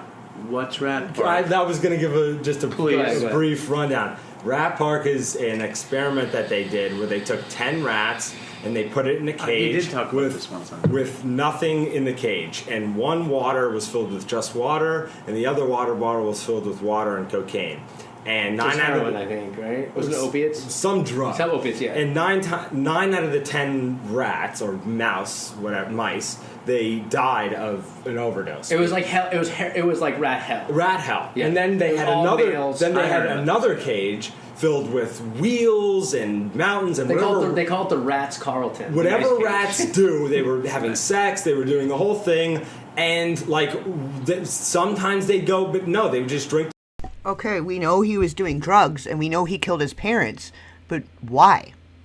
The underlying root cause of self-medication, escapism, and pretty much most of, if not all, violent crimes, the root cause is unresolved, deep-seated trauma that nobody deals with. Our society is built to put a Band-Aid over it, but if you just keep putting a Band-Aid over an infected wound and you never cleanse the infection, eventually you got to cut the arm off because it just rots. It rots and dies. And that's what happens inside of people. It's a festering wound inside, and if you never cleanse that infection or even acknowledge the infection, a lot of families can't even acknowledge the rot in an infection within their family system because they're so fucking full of themselves and so about the image and so about maintaining the exterior presence of having it all together while everything within it is imploding. And it's sick. That's the sickness. That's the disease. The disease is narcissism. It's a narcissistic family cult system that creates and conceals and silences trauma. Like, the trauma, how it's treated is what that's what's going to decide the outcome in adulthood. Like, a lot of people that have gone through complex, severe harm and trespasses in childhood have said that the process after, even if they've gone to report it and then they're going through the police report process and how that interaction goes down, a lot of the times that's even more traumatizing than the abuse itself. So what the fuck are we doing? What are we doing? Why do we still have so much incentive to perpetuate the culture and industry of trauma and abuse? Like, why are we doing that? Are we done? Can we stop? Can we just stop now? Like, do we get it? Normal water because they needed it. And you wonder why people relapse. It's because people are, they're bogged down by the system. They have to keep going in and out of jail. They're marked as this pariah of society. And I just feel like if anyone has a drug problem, they should feel free to come out and express it how they want. Let me. I have some serious questions. Let me say some stuff about the rats. So the rats, they did that experiment because all these GIs were over in Vietnam banging dope, right? Like a lot of them, like 80% or something. A lot of people use heroin, and then they came back. They were addicted to heroin, and a lot of them just fucking stopped. And they were like, "What the fuck? Like, we thought heroin was a life sentence." Do you know what I mean? Yeah. They're like, there must be like a social reason why people use. Like, their life was hell. They were in a war zone, so they were all banging dope. Then they came back, and a lot of them stopped. So they divided. Yes, also yes. Like, I love that. Okay, can we talk about that? I love that everyone circulated pictures of his eyes and being like, Senpaku eyes, oh, he's gonna be violent, oh, he's so crazy. He's shell-shocked. Like, that's what it looks like when you come out the other side of a fucking war zone. Literally. Like, he was in a war, his childhood, his early life, his early adulthood was a war zone. And the only way, in his mind, he believed, obviously, I'm not saying this is right or that it's good or anything, but in his mind, he believed his only way to escape the war zone was to conquer the enemy, defeat the enemy, cleanse the wound in that way. And that's not the way to do it, but had it been done properly before it turned to gangrene, maybe they wouldn't have to cut the legs off, So, like, that's war zone. That should, if anything, highlight the level and severity of the trauma.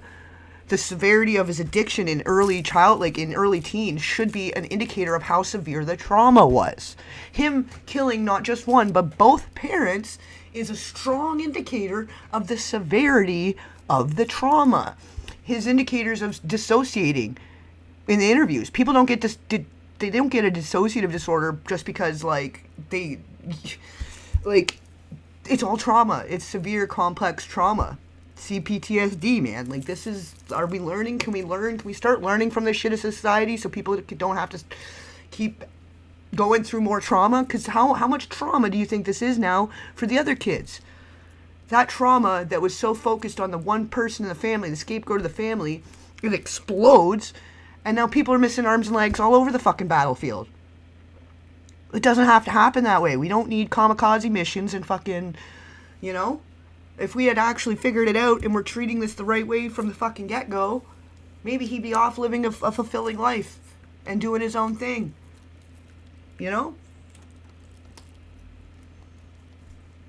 His mom was Bryan Singer's sister?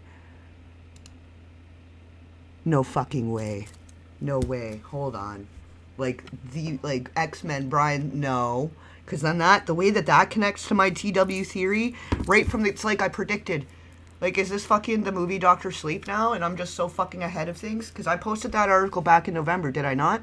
And the beginning of that whole article is laying out the whole... man. Is it really? Is it fucking really? Like, okay, hold on. Let me I'm going to do a quick search here, guys. Please hold.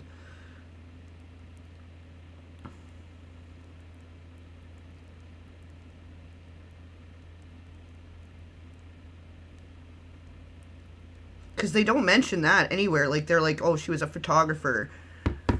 And they kind of dress it up as like a nice little meet cute. But definitely he had met her before the set of Harry Met Sally. And it was all kind of like set up as a very theatrical, fuck it, let's make the cutest little Hollywood couple story we can. No, you're right. I have seen it mentioned as Michelle Singer Reiner, but I literally did not even click. It didn't even click. Also, the studio that is the studio that keeps coming up in a lot of these Disney Sphere situations was a Singer, Jack Singer, or something like that. The Singer family, they're real estate agents from Canada. But now I'm wondering if that's all more connected than I fucking realized. Like, what the fuck? I'm so deep in this rabbit hole. And like I was saying in the post, guys, like the battery is running low on my headlamp.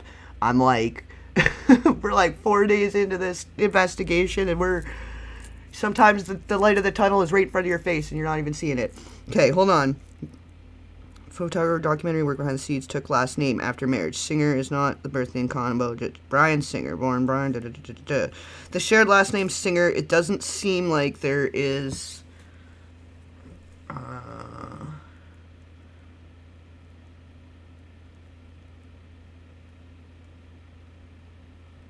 Okay, hold on. I'm doing a quick search. Just please hold. Here, I'll play this again, and I'm gonna search, and I'll come back to you guys in a second, because that would be so freaking. That would be the final confirmation we would need, really, for the TW theory. That would be the icing on the fucking cake. This experiment, and that confirmed it with the rats. And they actually took rats who were addicted to the heroin from the shitty cage, and they put them in the nice cage. Oh, wow. And they would maintenance themselves off the heroin water and drink the regular water. That's crazy. But what's often not quoted when they mention this is there was a percentage Go of the, slow. There was Please a, go slow. There was a percentage of the rats People don't know what that used the heroin water no matter what. It was about 10%, which coincides with the genetic markers for addiction in the human race. So the afflicted, listen, the dopination of rats stayed high. No, not necessarily. What he's saying is, and I believe this to be true, because this is why I don't think you can say there's, like some people try to say, there's no such thing as addiction. Or and I've seen it. I've seen the person who literally is an addict. He's got it in his blood. It's in his he was blood. Born that way. You're looking at him right now. This is him. And you look like a happy guy to me, so I wouldn't say anything. It's because he's clean. And it's because he's clean. But I think that's interesting that you say that, because I think there's some people, it doesn't matter, nurture, nature, it's just in them. It's just in their blood. And I do think that 12... I think that's interesting that you say that, because I think there's some people, it doesn't matter, nurture, nature, Oops, I actually skipped it back a little bit there. Sorry. Okay, I don't... It's hard to say, because the histories are a little cloudy, because her family, I guess, is like Holocaust survivors or whatever, and they came over and then it was like a given name. Because everybody was given different names when they got over here, because most people couldn't pronounce their friggin' names anyways, right? So they all got new identities when they came over on the boat. But then Brian Singer is adopted, so... see, this is troubling. This is very complicated a little bit. I don't know. I don't think that there is, because I didn't pick up on that. Otherwise, like, I would feel really silly if if that was right in front of my face and I hadn't picked up on it. Like, for what I'm a seasoned veteran here now in the trenches of the rabbit hole situations, So if I had missed that, if that had gone over my head, I would have been kind of embarrassed, really. But they do, like, their circles overlap in ways. Like, there's the TW theory 100,000% connects them in ways, but I don't think actual biological, familial, there are no ties. But I mean, who knows? Who really knows? Because there are, like, illegitimates and dark family secrets that some wealthy, families or royal bloodline types, which, like, it's not royalty monarchy, but the Reiners were basically like Hollywood royalty in a way. It's just in them. It's just in their blood. And I do think that 12-step groups are pretty good for those people, because 12-step philosophy is you can't use anything and stuff like that. And I agree with you. All the stuff you said, there's some dogma in it that's very difficult to swallow. And there's a lot of stuff, like, within the program that's not great. But, and also what's different is, like, in the DSM, the Diagnostic and Statistical Manual for Mental Disorders, which is what's used in psychology, we meet the criteria for a substance use disorder. But that's new. Well, it was called there was a DSM-4. It's What? There's other newer forms? Like, wow, this is awesome that they're covering all the things that I'm touching on here, too. I love that. I love that it's coming full circle. Because there's a DSM-5 now, and, like, let's stay with it. Like, psychiatrists don't even stay with it. Like, I have a DSM-5. I've got all these textbooks and stuff that it's not even like I even need them for to do the job. I'm not doing the job of a psychiatrist or psychologist or therapist, but doing what I do, I find it important to my study and research to understand abnormal psychology, personality disorders, trauma, everything to do with it, all of it, the dark triad, all of this stuff, it all ties in, right? I find that important for my work. So the fact that there are people sitting there as a psychologist serving patients that haven't updated their shit since, like, the third one, they're still using terms like multiple personality disorder, which hasn't been a term since, like, the early 90s. It's developed over time. this people's even using the word addiction. It's not addiction, it's a substance use disorder now, I guess, is what they're saying it clinically. But do you ever hear that? No, it's always a crazy junkie addict. Oh, and then he killed his parents. Whoa, what a crazy guy. Like, but why though? Like, the fact that nobody even is thinking why. They're like, oh, yep, it's because he was a drug addict, and so, he did a crazy drug addict thing. Like, why does everybody's understanding of psychology and the basic, like, human condition end at the outcome? Like, there's a cause and an effect. They get lost on the effect of it all. Yeah, but then there's a newer one now, too, right? So, like, this is the stuff that people need to be more aware of, and like this should be more taught in schools too, like the basics of mental health and wellness, but there's a reason that it's not, and there's a reason it's a pressure cooker of trauma-based mind control, behavioral control bullshit. It's all by design. It's to keep everybody mass formation in slavery, enslavement. We're all tax, debt, whatever, slaves to this system that nobody signed up for, paying a monthly subscription to Earth that it's free. We have abundance of everything we need, and somehow we've decided to commodify it and make it a monthly subscription service. And that if you can't conform to it, you can't conform to the cult matrix hive mind of it all, you're the problem. You're a disease. You have a disorder. We need to drug you and put you in a cage until you conform and get with the program that everybody is on that doesn't work for everyone. Get in this same Tupperware container. Welcome to Wonder Bread Land. Every slice must be the same or we can't sell it to the customers. Been in it for a while, right? Which is classified as a disease and stuff. But you can meet the criteria for a substance use disorder, and I don't think you can be that genetic born alcoholic. And those people who might meet that criteria, I think, can benefit from harm reduction and maybe successfully moderate in life. But the genetic person who's got in their blood, I don't think they can really moderate. It's very difficult. No, I don't think they can. I have some very, very specific. Generational trauma causes generational coping mechanisms. It's not genetic. It's a mutation of this is what your forefathers used to cope and their survival mechanisms, so they are also your survival mechanisms. But you can change the plasticity of your mind. Your neuroplasticity is elastic. You can retrain it. It's not a disease. You're not powerless to it. It's not genetic. You can go and do what you want to do. If your family thinks it's stupid that you want to do yoga on a mountain face in the sunshine and shine your butthole to the sky and sunshine your butthole like some of those people do, and it's kind of weird, I wouldn't recommend it. Never tried it. I don't know. So maybe I'm not one to recommend or not recommend. But like, you know what I mean? Like, people want to try and do weird friggin' things, and people are so quick to shoot it down and be like, that's so weird, or that's not going to work, or why would you do that? Because it's not a powerful career or a title or an aspiration that fits what the family thinks that they should be doing. They shit on it. And they won't allow it. So then they wonder why these people are self-medicating and escaping. Like, why can't you just let them have a life they don't want to escape from? Maybe if we just let people have lives that don't need to be medicated or escaped from, maybe they won't need to use substances to do that. Maybe. Just maybe. Questions. We're going to tell some stories at some point, though. Maybe. Dopey Nation. Maybe we will, and maybe we won't. Yeah. Because this 32 minutes is... I were locked in the chamber, but go ahead. No, because, we're going to get to a story then. I do not want to deny you, but I just want to clarify some stuff. Because, Nick, this movie was very big. You did all the big shows. You're on fucking Howard Stern. Well, I mean, you're probably... The movie wasn't big. I think the topic was big. Because your dad is big. And the release was big. It was in the Daily News. It was in a lot of places. I saw it around. I know, but it was just released in like a couple of theaters. So like it was. I think. Oh yeah, sorry. No, please, no, because you know better than I do. You don't sound like. Did you like the movie, or is it? You didn't love the movie? I feel like I didn't get to express how I truly felt in it. Well, that was where I was. How much creative control did you have? 1/3, and 1/3 technically, and 1/8 realistically. Okay. Well, this is the first question. It's like the story is supposed to be, and I'm not talking about the story of the movie. I'm saying in order to promote the movie, you kind of have to be sober. You kind of have to be a poster boy for recovery, and you didn't want to be that.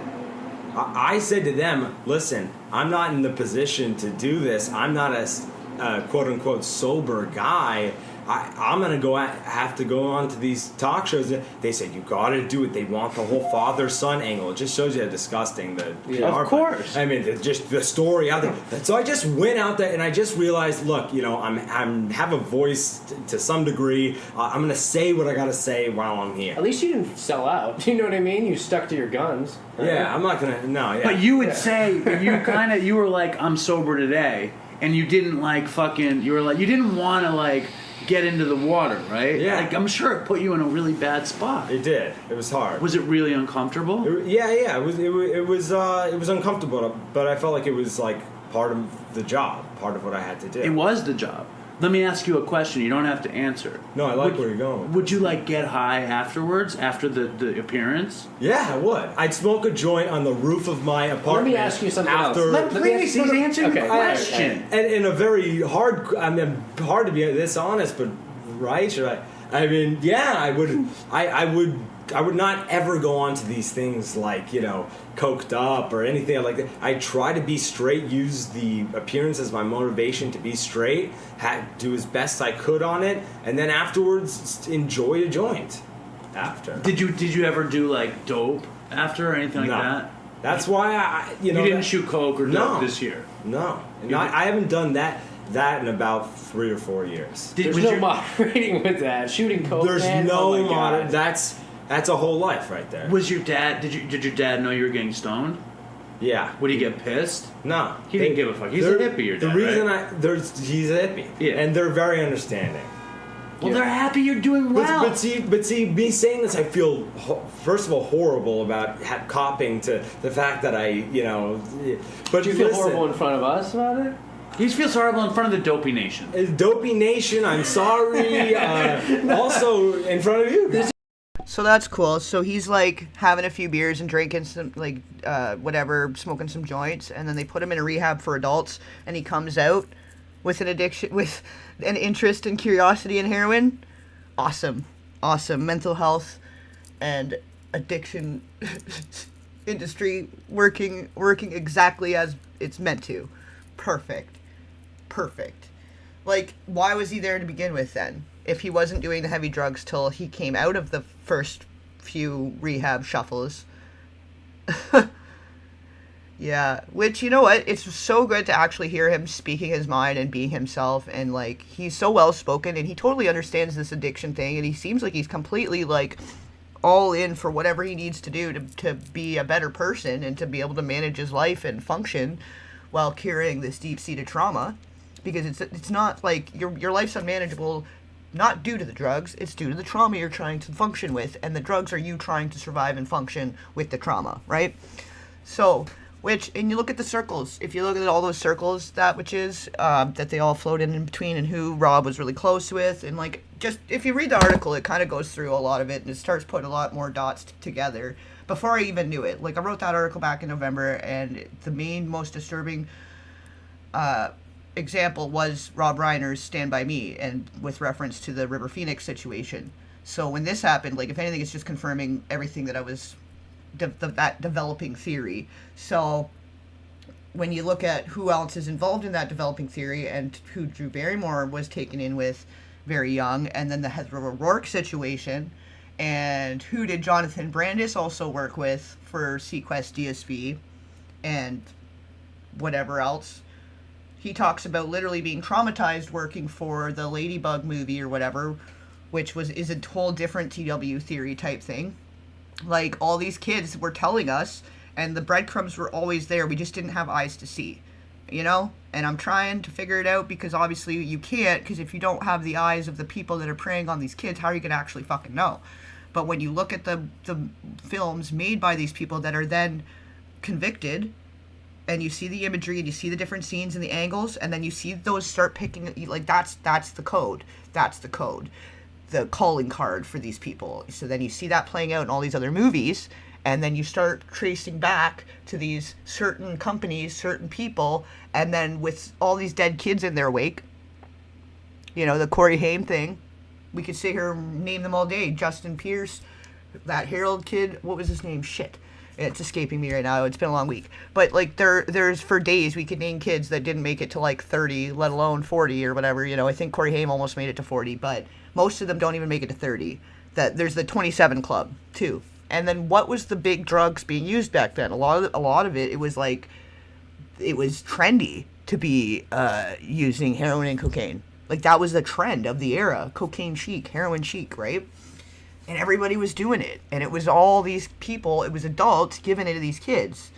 It was adults at a club owned by people that were powerful in the industry that were giving people like River Phoenix these kinds of drugs that they didn't even really know what they're getting into. And then they're mixing the drugs. And then they're fucking just trusting the people that they're looking up to, that they're considering, like, as a mentor, you know, or whatever in the industry, that they're all being preyed on. It's like who, like, I wouldn't even give, like, I don't know. I have a really hard time understanding sometimes what, like, that's not your friend. If they're giving you heavy duty narcotics, like meth, crack, whatever, all that, like a line to the bathroom, that's one thing. But heroin, if someone's cooking up a spoon of heroin for a kid, there is bad intentions. Yeah, that is just bad intentions. That's just, there's nothing good happens after that. Not that anything good happens after a line in the bathroom either. Not saying that's a good idea either. But, like, there's a difference in the process, a difference in how it's obtained and how, like, what it does to somebody, and then the dependency, the control that gives another person that's supplying that drug to that person. It's like, it's sick. It's a sickness. That's the disease. That's the disease. This is not the choir group, and you don't have to feel upset about it. But I feel a little hypocritical myself. Yes. Okay. I think I'm more open-minded than you are. Because I've made this big thing that So I'm like, the only requirement to be on Dopey is the desire to stop. But Nick using. doesn't want to stop No, using. I know. So he doesn't meet your requirement. We've had different, like, he thinks like somebody needs to have a lot of time to come on, and I'm like, no, somebody needs a day. Yeah. Listen. Somebody needs a day. A day. 24 so Todd hours. come on after 24 hours? Yes. You're lying. I know. You are fucking What is the truth? What's the truth? He's like, Todd needs like so much time. Todd is this guy who's called in. His Todd's old one buddy. of my best friends, and we used to do dope and coke and he really meth wants to be on the show and pills. stuff. And you felt like you couldn't have him on because he wasn't a valid enough. Well, no. Or not. It's I didn't want him on because I feel, you know, when we started the show wasn't supposed to be at all about recovery. It was supposed to be just a show about drugs and dumb shit. The dumb shit that me and Chris had done. That was the start of the show. And then my daughter's mother heard the show, and she was like, "What are you doing? You know, why are you doing this?" You know, and I was like, and I had been separated from her for 5 years, and all I wanted to do was get back with her. And I got back with her when I got clean, and I was like, wait a second, what am I doing? You know, I gotta put. He texted me, take them all down. Yeah, we took them all down. Wow. We took his down in the end. No, but at first we took the whole podcast was done because really, I mean, I love Dopey, I love the Dopey Nation, but all I want is my family to be together. Mm-hmm. And I'm moving to Long Island in 26 days. Yeah. You know, it's on. And we're engaged. I got that back. But then, as we started to open up to the idea of the show being a little bit about recovery, we started to get. Well, sorry, Dopey Nation. That's there's somebody's overdosing outside. They're coming to get me. I called the cops. I said there's somebody using on Dopey. Looks like they finally got here. But then we started to get these emails from people who were struggling or people who had years, and they really appreciated what we were doing. And I think we appeal. There's a lot of recovery-centric shows out there, which is like one day at a time, and like we appeal to like that sober guy who I started a big feud with last episode. Not yet. I mean, last episode I told him to go suck a dick. This is the beauty of when I heard about this show was that I had been approached by other things that were, listen, come on to this recovery 12-step. I don't want to. I can't have an open discussion there about anything. Yeah. And I hear this concept and I go, wow, what a great open-ended discussion about the times that we all can relate to that only a small demographic of people can relate to. And whether you got this much time or you do this much of the program, I think it's great we got. Well, thank you. what Chris came up with, he was like, okay, Dave, I hear what you're saying, but if they're a celebrity and they're using, then they can come on. And me being a fucking ass-licking piece of shit, I was like, yeah, I guess so. Maybe more people hear the show. And I'm torn. You know, I'm not 100%. I feel for, like, what are you doing? Nothing. I was going to show him the East Side Crackhead. Please don't. Let's just stay People here. tell this guy who's a bum, who's like kind of famous, or he was a bum. Come on. We've been trying to get the East Side Crackhead on the show. He's like for begging 3 months, and every week. Can I come on with the East Side Crackhead? If the East Side Please? Crackhead's never gonna come on. Every week he says. I've never he come says, he says, "Yo, dude, I'm gonna roll through tonight." And Chris is like, "The East Side Crackhead." His manager, big time, says that. He's a rapper. He's pretty good, and supposedly he's clean. I think he drinks. Like, that's the problem. They're looking for reasons to sensationalize and make him look more like a crazed junkie, right? That's what the mass majority of media is doing. The difference is I'm looking for the reasons why, right? And then you find these clips with the jokes, the roasts, and stuff like that, and I feel like that is the most damning evidence of this case. But we're looking at his silly mockumentary video that, if anything, was like his ode to his father. It was a tribute to his father. If you look at the Spinal Tap mockumentary the dad made, his first movie, and then you look at his mockumentary skit for YouTube, that was his, like, trying to get the approval and validation from his father. That was a tribute to his fucking father. And then they turn around in the media and like, oh, look, he's such a crazy junkie. Look, he said he's going to kill the dog. Ugh! No, it's a joke. If you watch the setup of that joke, it's a joke because they were talking about PETA, and then the dog starts barking, and it's like it's a character. He's playing a character through the whole thing. The character is the David or whatever, this like handicapped rapper or some shit, or mentally challenged rapper. I don't think that's politically correct anymore. We can't say that. But he's playing like the Ringer. I think that was around the time the Ringer had just come out too, and that movie's actually pretty funny. But the Johnny Knoxville playing that character, like I felt very similar to it being like that kind of character he was playing, but then as like a rapper or a music artist, and then in a mockumentary style, the exact same as the Spinal Tap thing. And then the fact that that's been the news cycle, like, oh, here's all the wonderful things he did, all the wonderful things, and his final movie, the Spinal Tap mockumentary, rebooted. Like, that's literally his last movie. And then somebody's sitting here looking at his son's ode to his father in the same style and format, mockumentary, little comedy skit on the fucking internet, and then turning it into something perverse.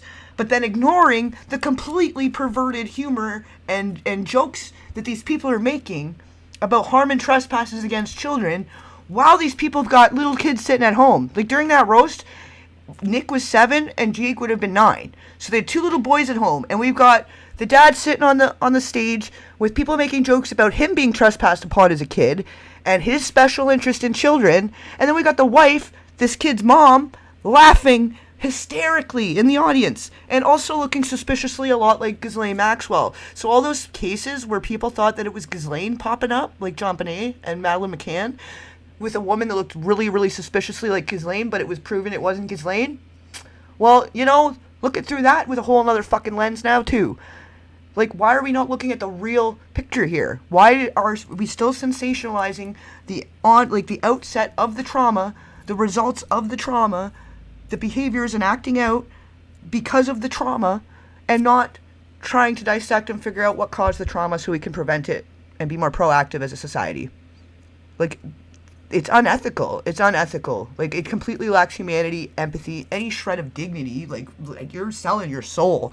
Looking at that video, seeing that full video, and then cutting it up to make a news cycle to make the guy look crazy, when you literally just stood there and said what a great mockumentary that Rob Reiner made to start off his career and end his career. What a fucking excellent, stupid-ass joke comedy skit of a mockumentary. So fucking great. Yay! But the kid does it before killing the parents. He's really trying to connect and get on the dad's level. And that's more evidence that he's a crazed, fucking unhinged junkie. But then we sit here and listen to interviews like this where the dad's not there and putting his overpowering, dense energy of fucking torment and torture overshadowing like a dementor over the whole scene. And he seems totally fucking normal. He seems like he's a good guy. He seems like he's got good ideas. He's got passion for it again, a renewed sense of purpose after doing the movie and getting his foot in the door. You know, started to feel a little more accepted and validated by his father, which that was probably the most attention the fucking guy ever gave him. When you listen to some of these interviews and he's talking about never bonding with the dad and always feeling like the odd one out. He had the middle child syndrome, obviously. So then you hear him talking and he's like feeling like so confident, so high spirits. So then what happened? What happened then between now, like between 2016 and now? You know, because we know what happened that first whole time and probably what happened to make it so that he had all those issues. But then everything was supposed to be better, right? Right, Rob? Right? You're such a great father now. You totally understand your son now because you did one fucking movie with him after telling him his project was shit and everything he thought was shit and everything he wanted to do was shit. His comedy was shit. His sitcom was shit. So you took the fucking reins, you wrote it how you wanted, you twisted the narrative, make you look like you were the fucking hero dad, trying your very fucking best, throwing all the money and resources in the world at it, and somehow couldn't figure it out because you won't acknowledge your own fucking part in it. Mr. Parenting Advice Father of the fucking Year through the 90s. Like, fuck right off with all the bullshit. 6, and I'm like, That's awesome. the Post, New York Post. And then Chris is like, this is gonna be good, and then I'm like, I don't know, the East Side crackhead seems like he's drinking, and Chris is like, harm reduction is fine, Dave. This is gonna be the best thing that ever happened in the show. You've ever got Let me finish. This is my favorite argument. part. This is my favorite part. And then it'll be 6 o'clock, and we're recording the show, and Chris is like, I hope the East Side crackhead doesn't come tonight. I don't want to deal with him. Every time it happens. Well, I just want to say also, this is a really good topic you've brought up, because the only time we ever have gotten into it, like actually gotten into it, it's just banter usually, but like really arguing with each other, was this specific topic we're talking about right now. Was harm reduction. Was harm reduction and stuff like that. And where do you both stand on it? I support it more than Dave. But the thing is, and Dave's though, insular. For him, it doesn't work. Dave's not supportive.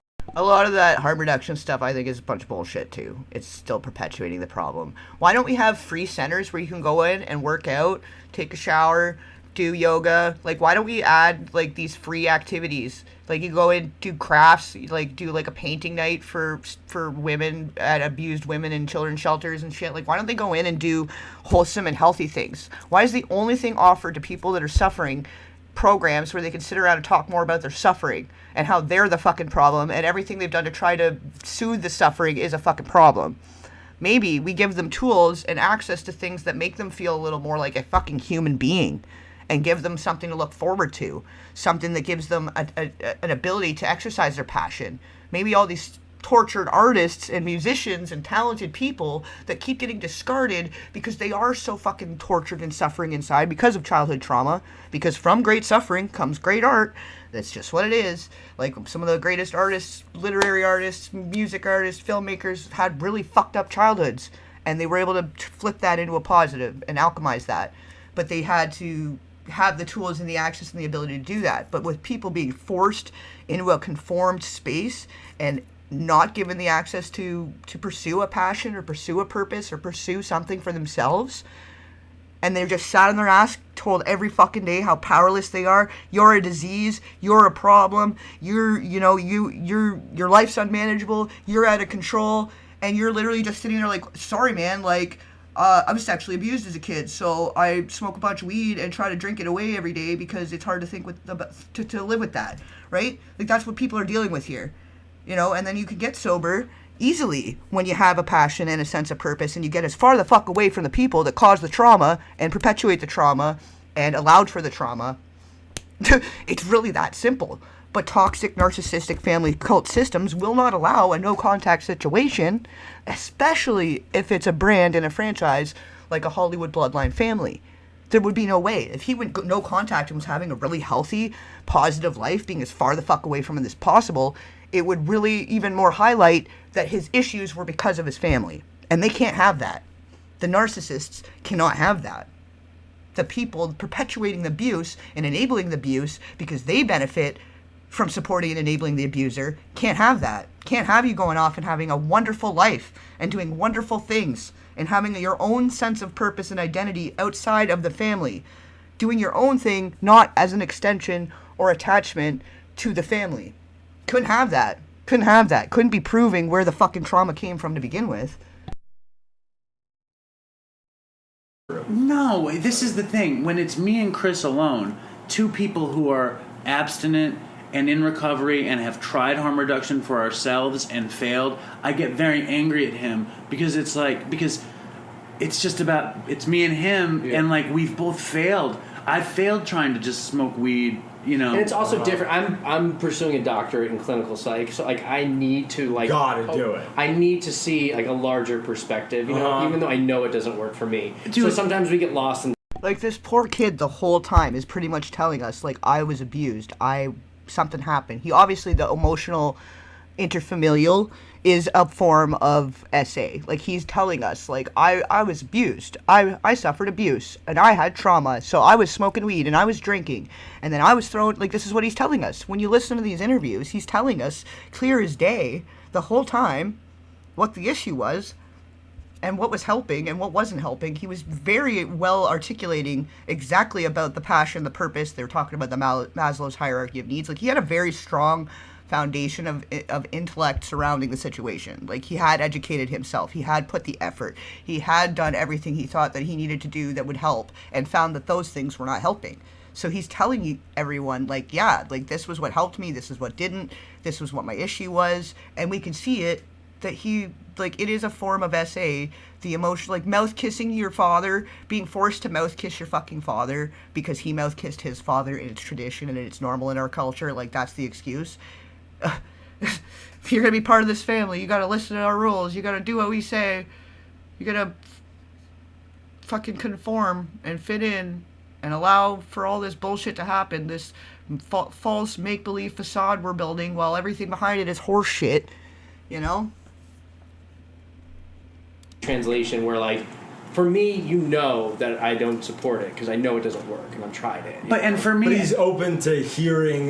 He knows that it's so much better for somebody to not be on a lethal substance and be happy and be pursuing self-actualization, like he said.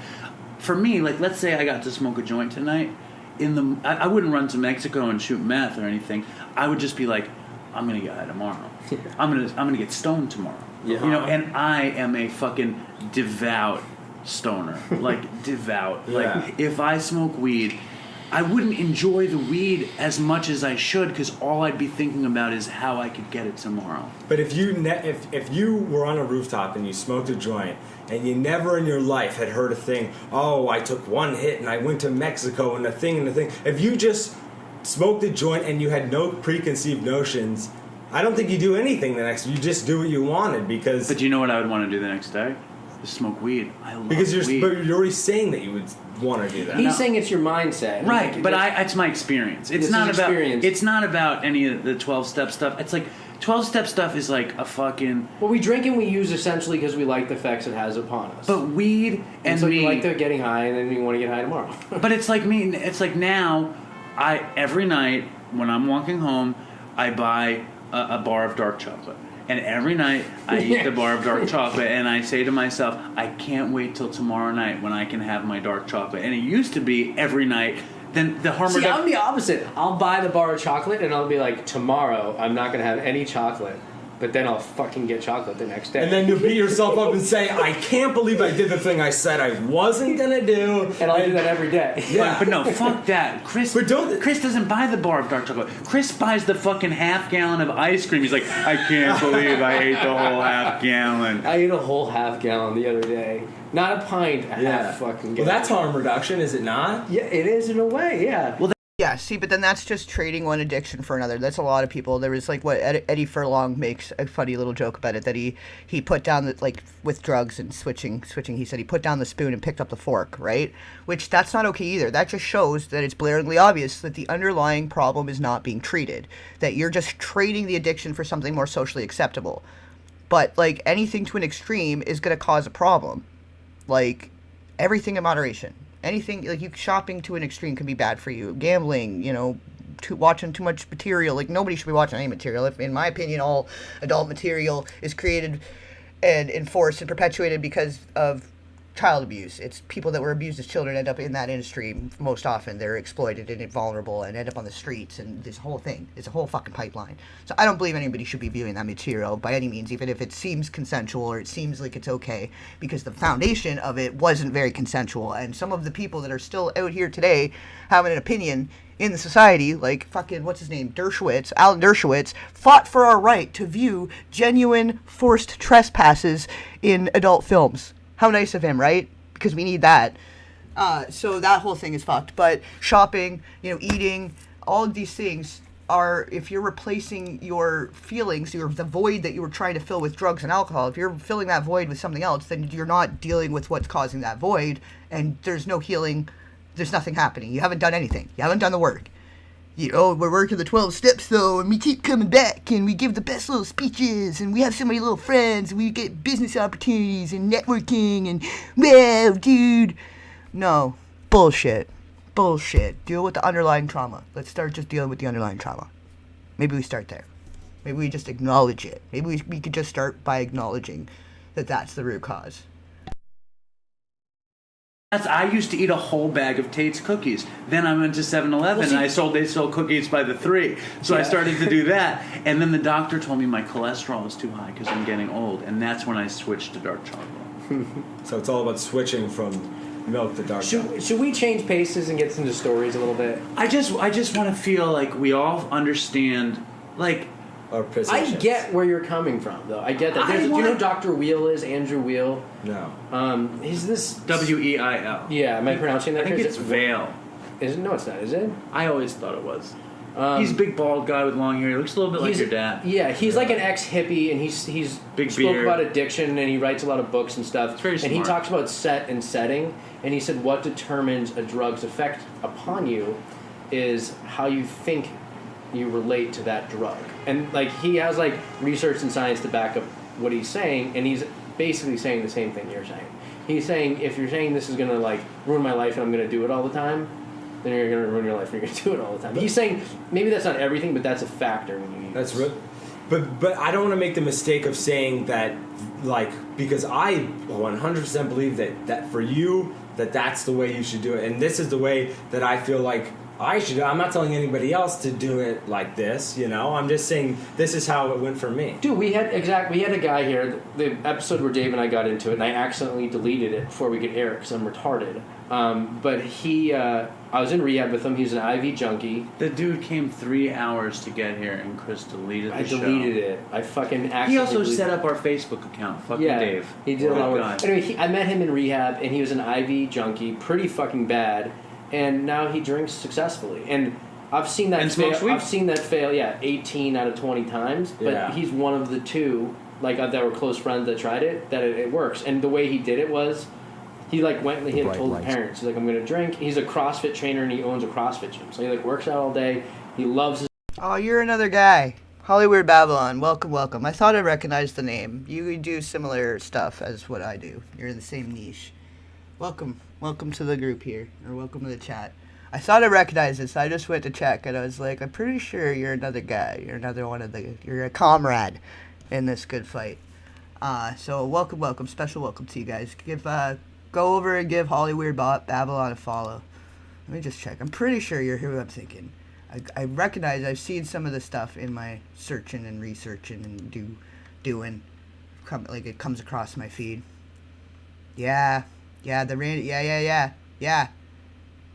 go follow Hollywood Babylon. You did the Corey Haim stuff. Yeah, you're doing some good work here. You're doing some good stuff here. I haven't had a chance to take it in, but I could just tell the vibe here and some of the topics you're covering. Yes. All of these. The Cosby Cola. Oh, I'll probably take that in myself. The Cosby Cola War. That's interesting. Yeah, I didn't realize. Sorry, I didn't realize, and then I just did just now. So everybody, guys, go follow. It's a comrade. So yeah, welcome, and thanks for joining in the chat and putting in some of your own input too, because I think it is an unpopular opinion, and a lot of people are really just tearing this guy limb from limb, and we need more people with eyes wide open here, business. They listen to dope. here, there, everywhere. Here in society, I mean, you don't have to be here, but you know what I mean. Like here, doing this, being part of the good fight, whether it's support of the truth here, or doing the kind of thing you're doing, what I'm doing, what everyone's, yeah, you get me. You know what I'm saying. Be at his gym, even Wow. even the normies. Yeah. So what's up? What's the gym called? CrossFit Normies would Payback. love this. Some of them do. Some normies, we have some normies that How listen. could they not? Yeah, because it's voyeuristic for them. For us, it's like, we know the deal, you know what I mean? But for a normal person, they're like, wow. I have another question. I don't think the normies are going to like the last 46 minutes of the philosophy we're talking about, but I the think stories they will. they like the stories. We're gonna do a Is anyone story. gonna like that? I hope they do. Oh no, people like it. They actually people have asked us to talk more about early sobriety. People have asked us to infuse more Dude. recovery because we're usually just telling whoppers, Nick, I think you are like going to be appealing to the Dopey Nation. I think this is going to appeal to them. I just wonder if I'm going to feel guilty about it afterwards. Do you think I'm going to feel guilty about it? Why would you feel guilty about it? Because I like the idea of being really He's nervous that there's some junkie using it who can't successfully do anything, and they're going to hear this and then think that they can. so that they can get But like I said, I'm only saying this has worked for me. Yeah, And I don't. If it doesn't work for you, try something else. Exactly, and You I should know, give- and I've seen AA work for people, and I've seen all types of things work for people, and Chris, I you don't should want give to be Nick the same responsible. advice you gave me. Do you remember? Yeah, you Maybe say I it need better some than advice. Here, I'm Get me to gonna, a meeting. you should come with me to the meeting tomorrow morning, No, 7:30. he needs to say he wants to go if he wants to do anything. Of course, but Yeah. this is what Chris told me. Because we went to rehab together. We both relapse after rehab. We both relapsed after, but I had like, I was not devout. I would like date and drink because I don't drink. I'm barely an alcoholic. He physically Like, can't. I don't He has drink. like the enzyme. He doesn't have the right enzyme. Yeah, I'm Jewish. I can't. Me too. Yeah. I think that's why I have the same thing. There's actually Jews and Asians like have some sort of some Jews and Asians have some sort of like enzyme that they can't process alcohol. Where like for me, like I can drink 20 drinks in a night and wake up and like I can't keep drink. going. No, you know? that's not. Yeah. I'm smash after. Yeah. So I wind up getting back to Bud through this girlfriend at the time, and Chris, and I'm smoking successfully without taking anything else for like a year, and I'm talking to Chris, and Chris is like, "Great, man, that's cool." He goes, "That'll work unless you find yourself on heroin, and then next time you can't smoke weed." Yeah. So that's the Simple. advice to you. You smoke weed until you find yourself totally fucked, and I'm not saying you will. Because maybe you won't. I'm really not. I'm not loading this with No, something else. yeah. No, I know. Maybe you won't. But if you find yourself fucked, next time you get the chance to do it again, maybe you don't smoke weed. Yeah. My favorite part of that story is just mind-boggling that 4 or 5 years ago, Dave would actually call me for advice because he would never do that now.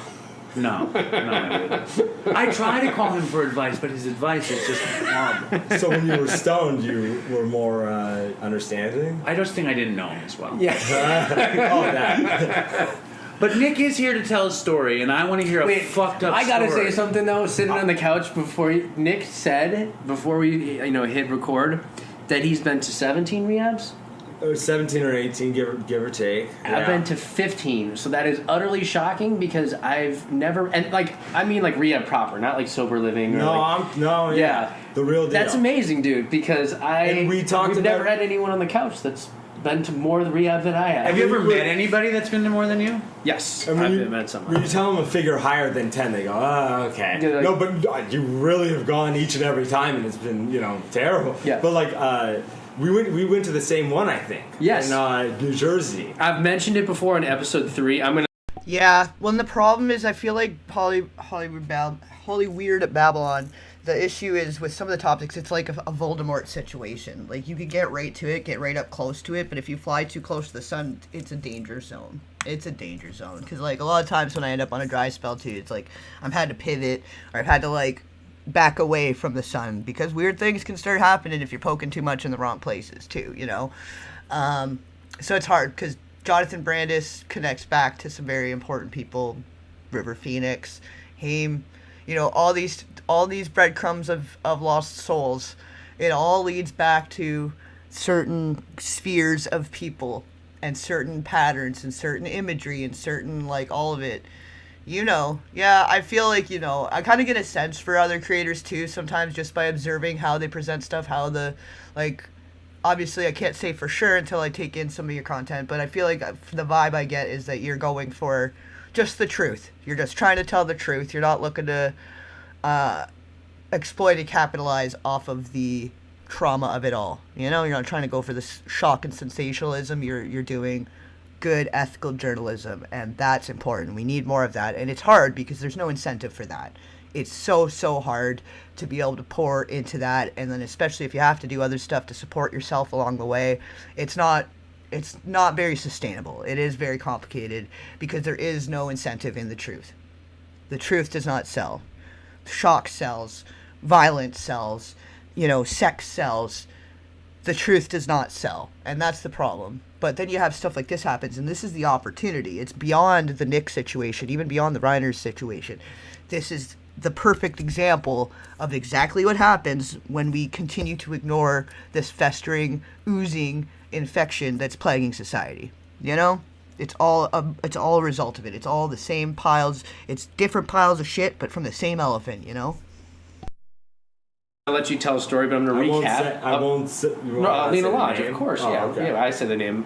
One of our episodes is called "Dodge the Lodge." Yeah. Oh. So there was a saying in AA. I mean, in the rehab circles, which I'd always heard was "Dodge the Lodge." So, anyways, I went to jail in California, and part of the condition of my release was I needed to complete a year of rehab.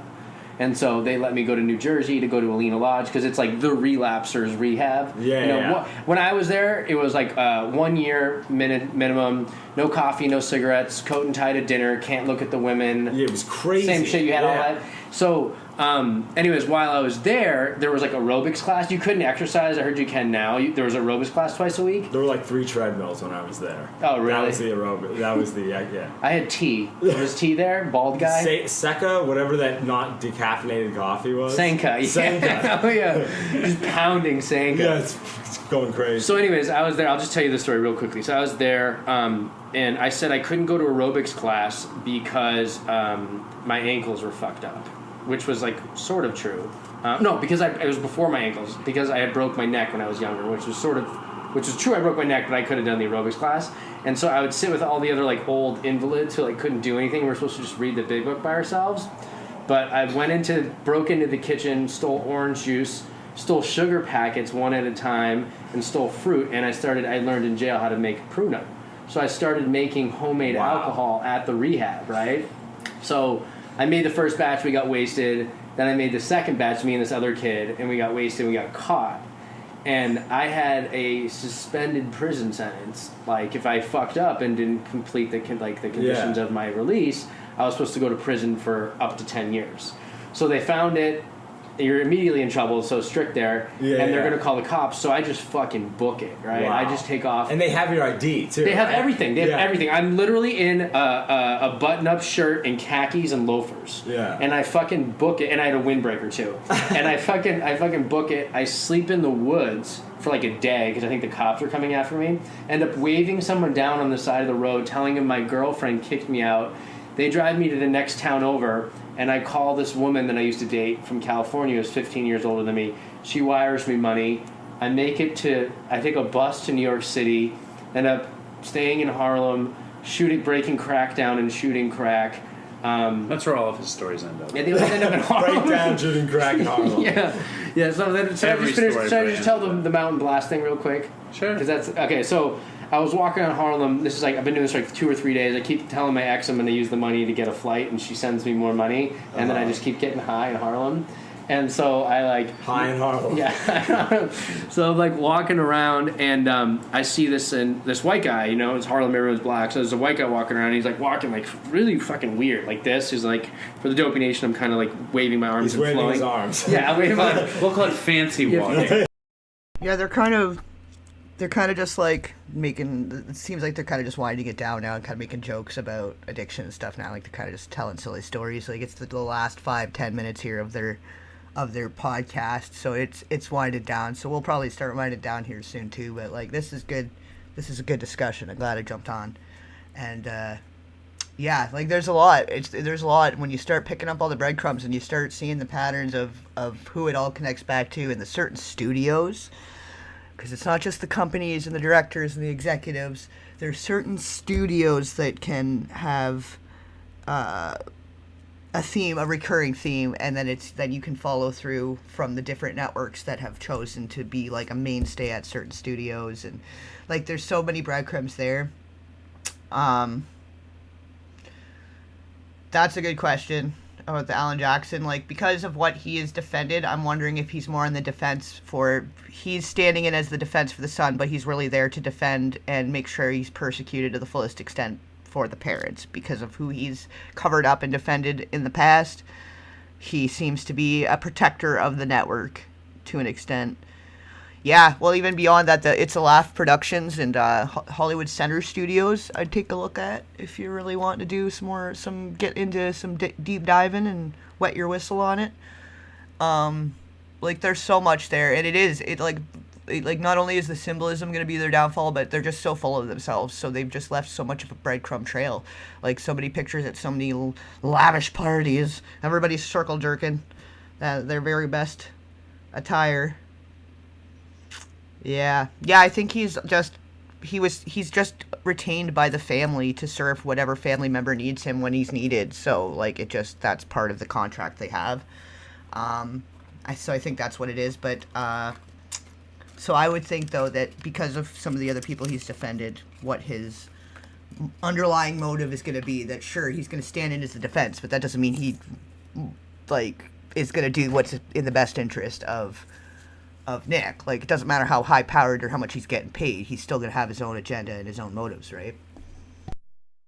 Yeah, so he's walking around like this and he's all weird, and I go up to him like, dude, like, what are you on? And he had GHB, and I'd never hell yeah. I'd never tried GHB before, and I was like, I never did GHB. I was like, let me get some GHB.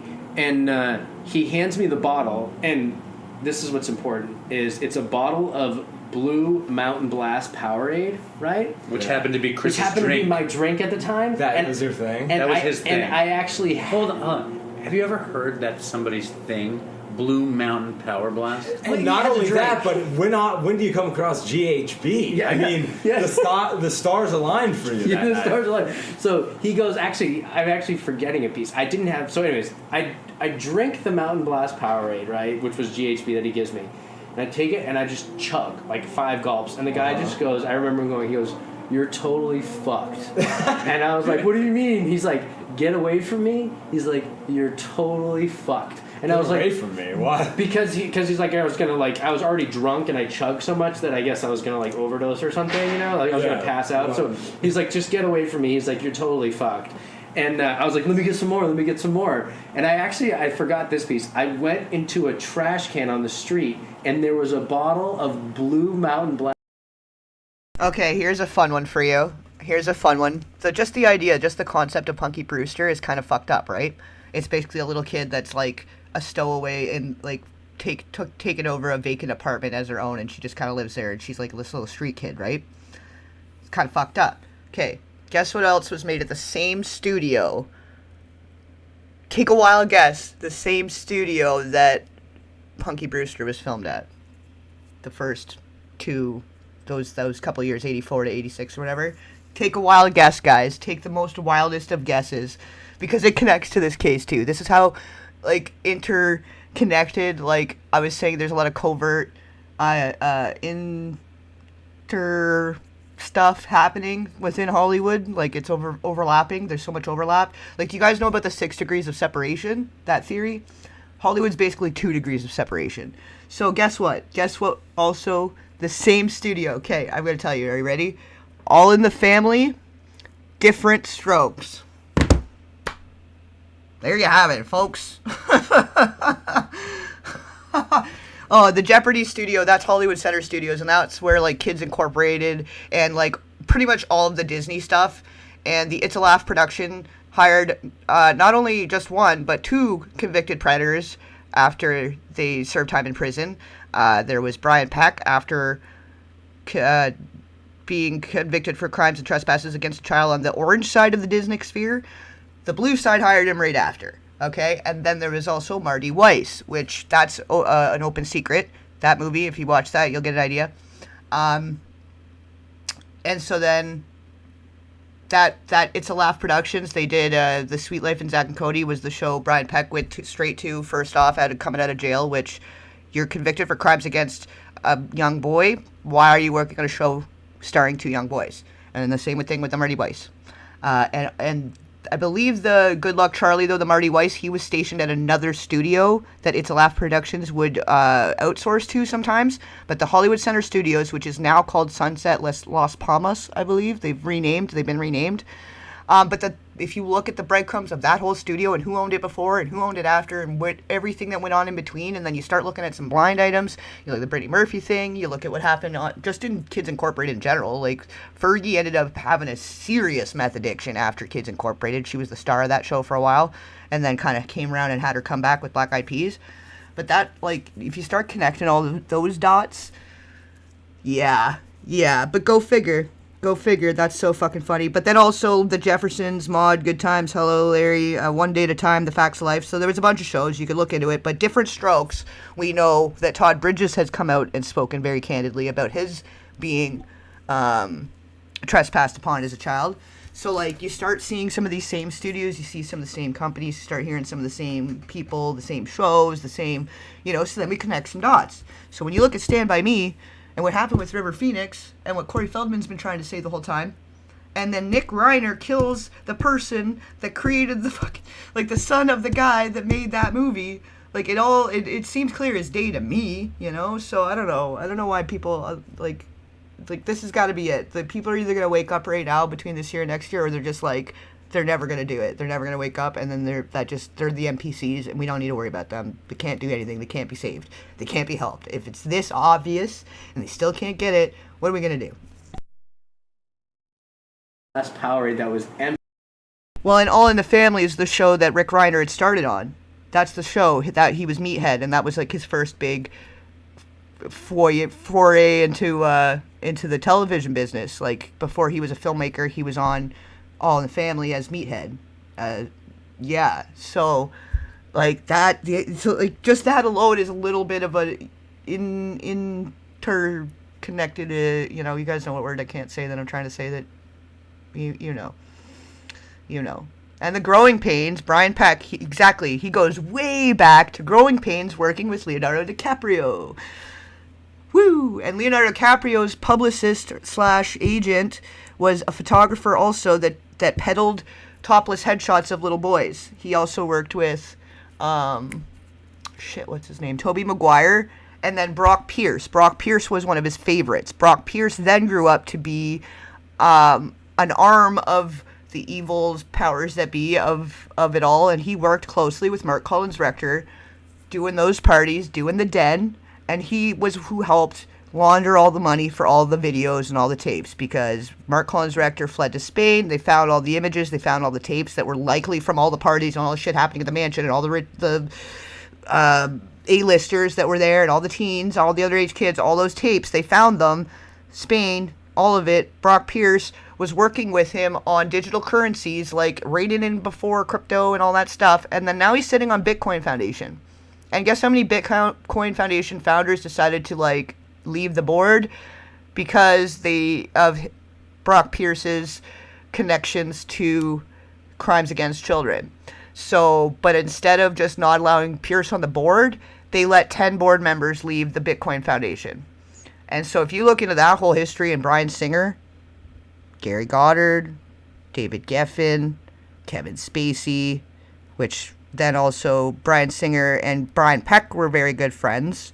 You look at Apt Pupil with what happened with Brad Renfro, and then all of the accusations that came out surrounding that film, and all the accusations that were coming out against Bryan Singer the whole time, but then he still goes on to be the director of, like, X-Men and shit like that.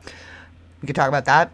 But Brad Renfro, another one, lost way too soon, and in that film also, TW Theory, that's literally what a bunch of kids started complaining about, and was the accusations that they went on scene and they're supposed to do a shower scene, and usually they're supposed to get them to wear Speedos or little, like, nudity coverings to shoot these scenes, and all the kids were told, no, they need to take the nudity coverings off or they'll be replaced. And then some of those kids then went on to be trespassed upon.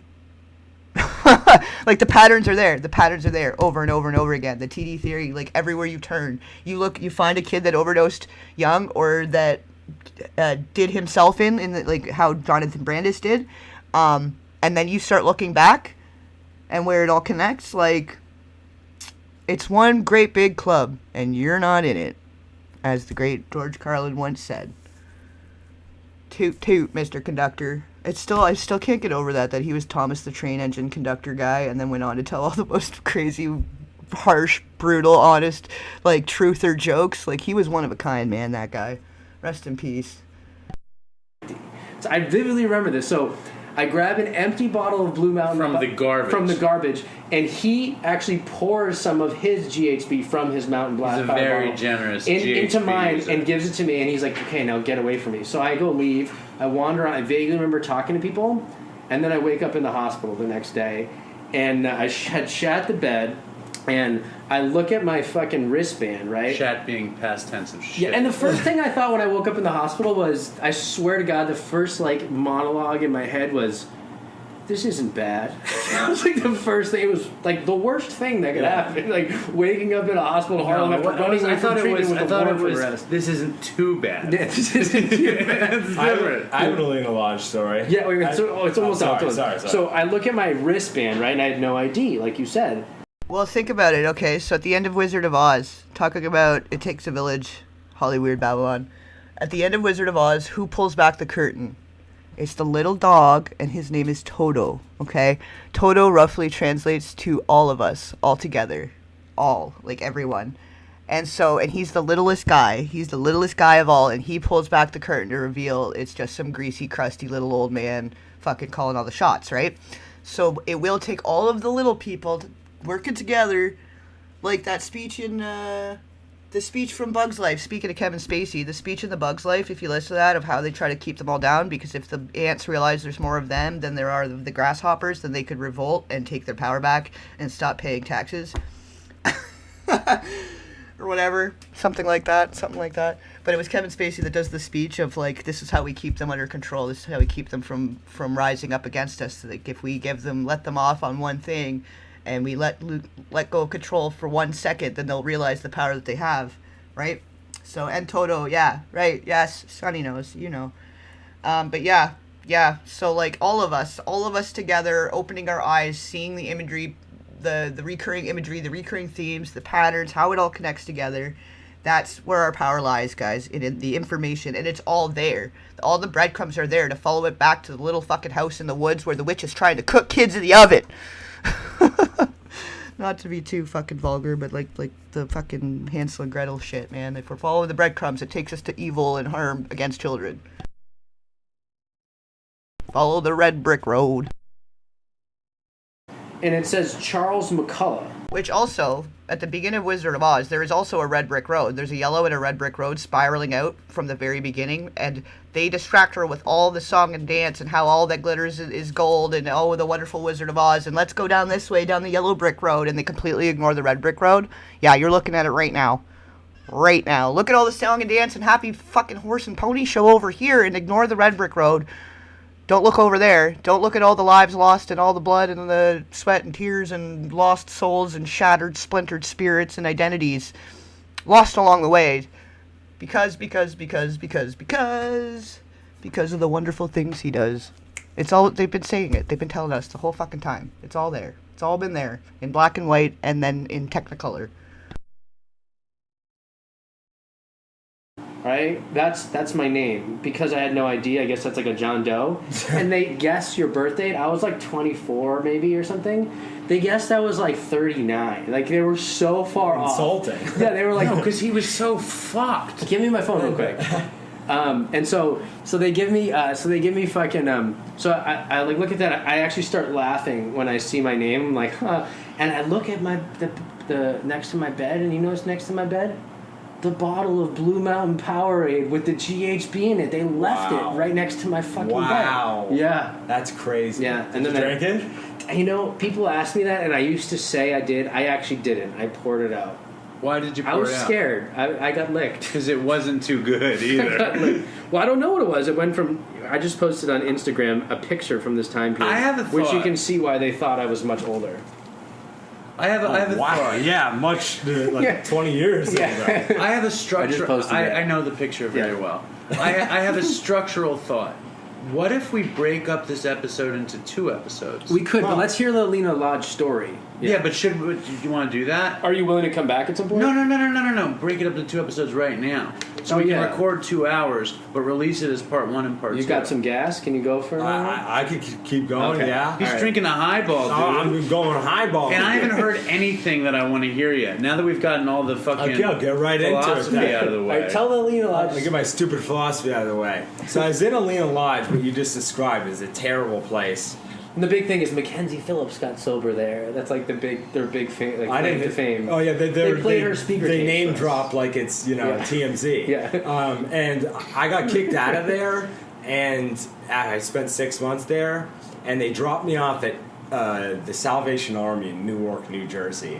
And so Wait, I mean, why'd you get kicked out? I did a bunch of bad. I just wasn't having it. I was just Yeah. like, this sucks. Like I'd mouth off. Like they'd make you sit in those lectures, and you. Was Schottinger there? Mark Schottinger?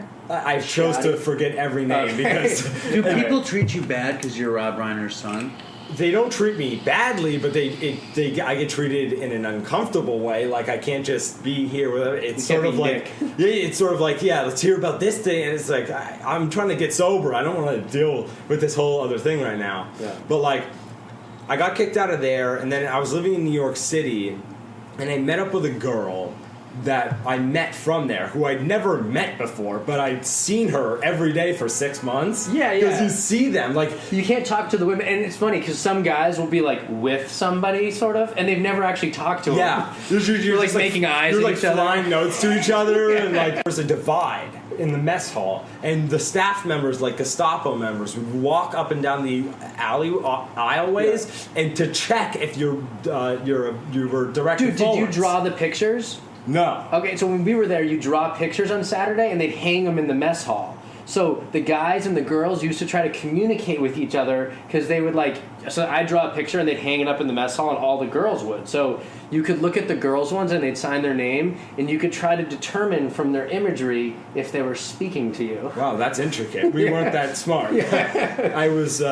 Okay, maybe this is really, really twisted to be, and maybe just like an indicator of my own childhood trauma and dark sense of humor. But this entire time, I cannot stop thinking about Romy and Michelle's high school reunion. That, like, I don't know if that's what she's named after or not, but I keep thinking, I guess Romy and Michelle are not having their high school reunion. It's not that funny. It's not funny. It's not even funny. But this stupid little voice in my head, like in the back of my head, is like, okay, but there is a little bit there's a little bit of a reference there to a cult classic, because Romy and Michelle's high school reunion is a great fucking movie. And I'm guessing Romy, I'm very much guessing that she was named after that, and then because the mom's name is Michelle, like there's a connection there. It's a reference, and it's not really funny. It's not funny. It's not funny because death is not funny. Violence is not funny. But Romy and Michelle's high school reunion was so funny. That was a really funny movie. That was a very great movie from back in the day. So I just keep thinking about the movie. I can't not think about the movie when I see her name, when I see the Romy name. Michelle doesn't do it for me, but when I keep seeing Romy, because Romy is a very unique name, I keep thinking of that stupid fucking movie. But yeah, the whole with the Emerald City and like it's a yellow brick road, like it's paved in gold and riches and luxury, and everything is so nice and fancy and glittery, but then ignoring the red brick road, which is all of the sacrifice and the flesh tickets and skin tickets that you need to pay to get in, right? Like all of the song and dance, that whole musical number in the beginning is like all of the distraction and song and dance and them offering you all of the things that you'd ever want. Your whole dream will fulfill all of your dreams. Will make them all come true. Come to the wonderful wizard land of whatever, the land of the whatever the fuck. I don't even know. What is it? The world of Oz, the land of Oz, the wonderful land of Oz. And then to go see the Wizard of Oz, and then it's the Emerald City, whatever. All of it is very coded of like a mirroring of society, right? But Toto will save the day. All together now, everyone opening their eyes and waking up to the evil powers that be and their consumption of our youth and spirits, energy. Like, it's all there. It's all there. They've been trying to tell us for years, you know? I think there's like a couple more minutes left of this. We'll play this out, and then I'll chit-chat for another few minutes with you guys, because this is a good conversation. Like, you guys get it. It's so great now. Like, this past year, I've seen so much more progress than, like, the last several combined in people actually getting what's happening and trying to, like, getting and understanding where I'm going with some of my content and, like, understanding why I go on all these side missions. Like, in a Drew Barrymore video, why there's so many other side quests and side missions. And the dots that all of that was connecting the whole time, why I did that. Like, now it makes sense. Then it didn't make any sense to anybody, and people thought it was fucking nuts. But it's all making sense now, right? I think. We're all here now. Wait, what was that? How did you woo the girl? Okay, so the girl. Yeah, how did that So happen? I love this story because it's crazy, and I was 100% sober for it. So I plan to meet this woman I've never met, who's 40 years old, and keep in mind She was 40? Yeah, I was like 18 at the time. Were you having an eyeball romance in there? No, that was the thing. She was just like, maybe I'd go over, do some blow with her. I don't know what's gonna happen. Yeah. Whatever. Yeah. I show up literally like out of a movie. Wait, I'm sorry. Where are we right now? You show up where? In Manhattan. I show up. Okay, so you've gotten kicked out. I got from New Jersey to New York, and I was out here for about 6 months. How'd you get in contact with her? Note from rehab? Facebook or something. Okay. Like you got in contact with me. Yeah. I show up and there's a coke dealer outside of the apartment already, and they're doing. And I'm like, could this actually be happening right now? Yeah. And so the guy's like super sketched out. He leaves. We go back up into the apartment.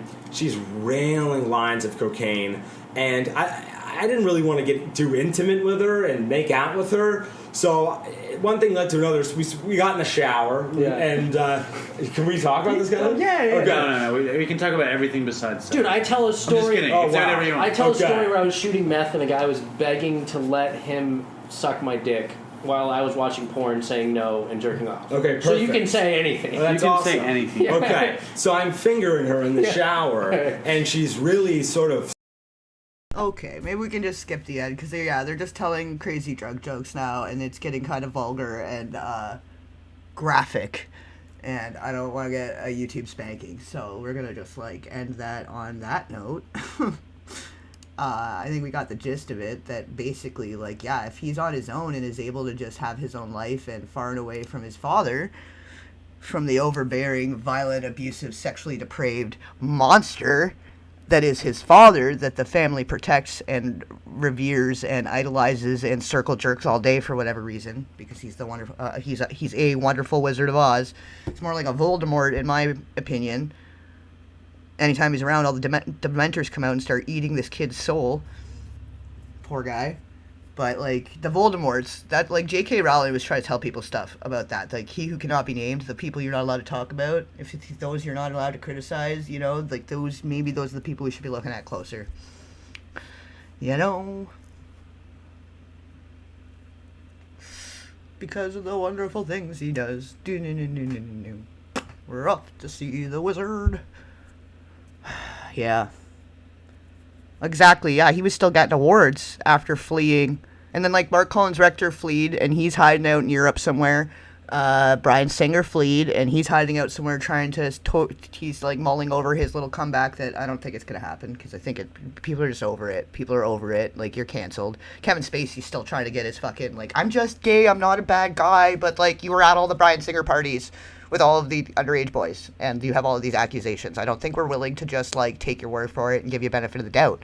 I think we're all done giving benefit of the doubt to whether or not you may or may not have harmed a child. If there's any question in that matter, like, if there's all these accusations from all of these fucking people from over the years, and it's all this questionable shit, probably you can just be canceled, and we don't care. We don't care, Kevin Spacey. We don't give a shit.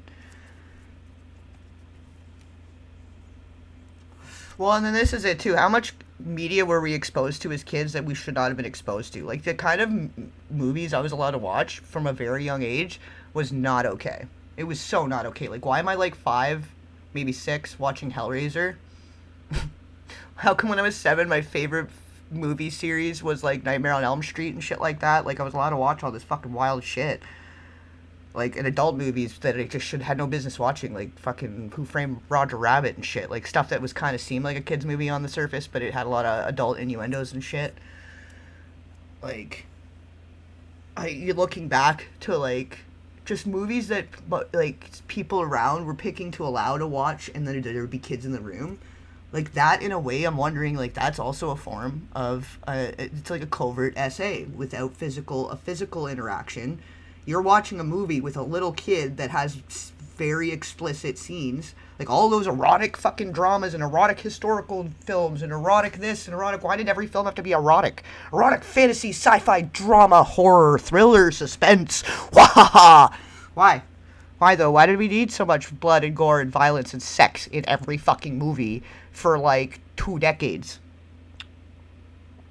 Right? Like, if you can't write a good storyline and a good movie without it having nudity and explosions and gore, like, the best horror is psychological because, like, that is more horrifying.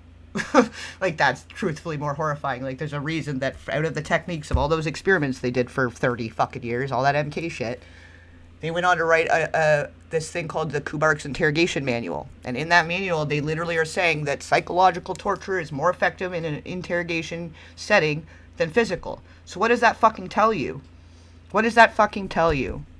You know, and then they're putting all this violence and trauma and gore and sex and blah, blah, blah in our face. And that's a trauma. When you, especially as your kid taking in all this content, that's not okay. And especially for kids acting out this fucking material and content. That's a trauma. And then, like, shit, I could go on all day, guys. We'll have to start a whole separate podcast just for that. Like, fuck.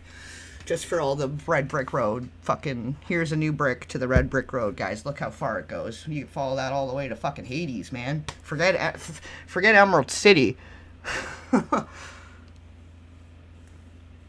I hope you guys get the reference for what the like, I'm doing this segment for the father-son dynamic and the toxic family history stuff, the Reiner stuff. I hope you guys are catching on to the good night daddy dearest and how I spelled that. I hope people are catching on to that because that's a reference, and I don't know if maybe it's too before people's times of the current or not. I don't know. But I like really old school psychological horrors because it says a lot more about society and about the human condition. There's a lot more to be gained from it educationally than just like whatever, you know, a movie that's just a bunch of torture and forced trespasses and violence and gore and all of it, you know. I try to just avoid all of that kind of content because it just doesn't seem like it's like very low frequency, and it's very cheap and lazy ways of making art, in my opinion. And you know what, some people like that shit, and I'm not going to judge. Do what you got to do what you like. But from growing up watching so much of that kind of shit, like being around so much of it, and that's what I was exposed to, I feel that it probably did some damage, and I want to try to work backwards and heal whatever damage occurred to me in my childhood, you know? And if that's part of it, like, it's just, you know, again, no benefit of the doubt, let's just not. We just don't need that. We just don't need it always in our face, you know?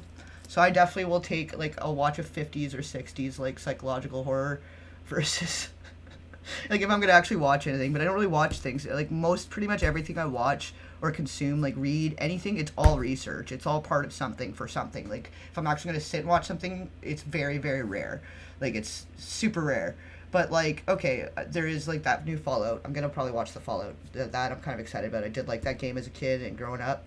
And they did a really good job the first season. And apparently Macaulay Culkin's supposed to be in the second season. And he is like having his big comeback right now and being made peace with his childhood. He's doing really well for himself. And I think as much as we look at all the darkness and all of the Red Brick Road stuff, we do need to see those that went down the Red Brick Road all the way to the end, saw Hades and was like, nope, and came back. And they're still with us. Instead of jumping into the hellfire because they couldn't bear that much pain and trauma and suffering, because that's hard. It's hard what these people go through. It's hard what humans go through, everybody. And we need to stop looking at them like a separate entity, because they are all human beings too. Like Nick was a human being, and if you think about what kind of unique and weird type of upbringing it is, even without there being internal trauma, like just the growing up and being born into a whole big famous legacy situation is fucked up. Like, that would be a lot to try to handle and grow up and navigate, because it is so rare. There's not many people that could relate to that. It's a very unique circumstance. And then you add the trauma, then you add the, you know, everyone looking at your life under a microscope and calling you some crazy murderous junkie when you finally snap. Like, that's fucked up.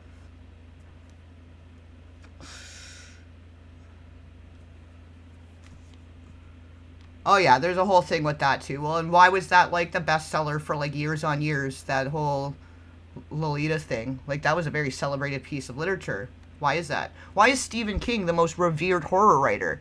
Does it have anything to do with him writing a group interaction involving children at the end? Doing adult interactions together as a group? I can't probably say the word, but an organized group session. Do you know what I mean? At the end of his book, and he is our most revered writer. And then look at all these people that are really into him and have done his movies, made his movies. Look at Rob Reiner and Castle Rock Entertainment. Castle Rock Entertainment is it's inspired by Stephen King's fictional film town, like fictional location he reuses in a lot of his movies, right? Or a lot of stories. But so why did he, like, the people that made it big catered to a specific clientele is pretty much what I'm trying to say. Like, if you really go through it cut and dry, there's very few people that make it without having sold their own soul or someone else's soul at some point. And generally your golden ticket in, I've got a golden ticket, like Charlie Bucket, poor kid, and he gets the fucking keys to the castle because he's got the golden ticket. And the grandpa gets his way in by bringing the kid. He rides the coattails of the kid into the candy land. Because that movie's fucked. If you watch that movie and really watch that movie knowing what we know everything now, it's kind of fucked up. Bring your kids, and all these kids start disappearing. Where's the kids going there, Mr. Wonka? Mr. Candyman? Yeah. They've been trying to tell us in different ways, and sometimes it's like they have to tell us because it's like for their own karma or whatever, to balance their karma and conscious. It's like, well, but we told them what we're doing. It's right in their face, right? But, like, yeah, like, some of the best horror writers of all time, because I really like reading. Like, originally, I really like written literature. Like, I like writing and reading. That's more my first core thing that I enjoy. So I prefer movies based on books. I find them much better written. Like, I like Silence of the Lambs, that the psychological aspects of that, and because it does tie into so much real psychological stuff, right? But that guy, Thomas Harris, he was like a flash in the pan, too. He came out and wrote, like, just bam, bam, bam, hit after hit. But then nobody really talks about Thomas Harris, and he's just kind of off in the background, floating off, doing his thing. And in my opinion, he's a much better horror writer than Stephen King ever was. And it's all about quality over quantity, in my opinion. Like, if Stephen King can just shit out all of this stuff year over year over year, then it really can't be that good. Like, in my opinion, I don't know. I don't really read a lot of it, and anything I have tried to read, I was like, oh, this is weird. Like, a lot of it's weird. And then you start looking at these movies. Stand By Me was based on a short story by Stephen King called The Body or something like that. All of it. It's all there. All of the breadcrumbs are there. And I'm going to keep developing the TW theory because it does connect a lot of breadcrumbs. And then the Hollywood's Hidden Curriculum, the book that I'm working on. The pre-order's now available already, if you don't know, guys. The first 3 chapters are already released. So you get the pre-order, you get a sneak peek of the first 3 chapters, and then you're going to get a discount when the hard copy, the full copy is complete and out. You'll get the whole book in digital. Then you'll also get a discount on the physical copy when I'm hoping maybe spring. I don't know. I was hoping to have a lot more done by now, but now this Reiner thing's happening, so it might be more delayed on everything, on finishing the John Bonet series, and like a lot of things are kind of going to get moved around here, including the book. But the first 3 chapters start going in on what my theory about the Hollywood's Hidden Curriculum. And then the TW theory is the signs and symbolism to follow. It's giving the eyes to see across the media and pick up on certain little things and what that means. So I don't know. I don't know where it's all going or if it even makes any sense. You guys can be the deciding factor. But the TW theory, it's a free article over on Patreon. It's free to all members. There is a paid membership too, but it's like if you want early access, it's paid members get early access, and there's a couple other little features and benefits. But overall, it's all free because I don't believe in selling information that way. All information should be free and accessible. But and then there's also, I post a lot of stuff in the Telegram group that can't otherwise be posted like here or there or anywhere. I share a lot of different articles and just stuff to do with certain topics in there. I'm getting a little more organized and a little more filled out as we go. And then Twitter, it would be the other place if you guys want to follow on Twitter. I repost a lot of stuff that's to do with just the great big elephant in the room in general, not necessarily to do with my own content. It's more just overall. So if you guys want to keep following along on the journey when we get there, there are theories developing, and it does make a lot of sense. And it's kind of like that movie They Live. Like, I'm trying to give everybody the sunglasses to see it for themselves, because you can come out and say all these wild and crazy things, but then you sound like a conspiracy theorist, and without being able to prove anything, it's hard.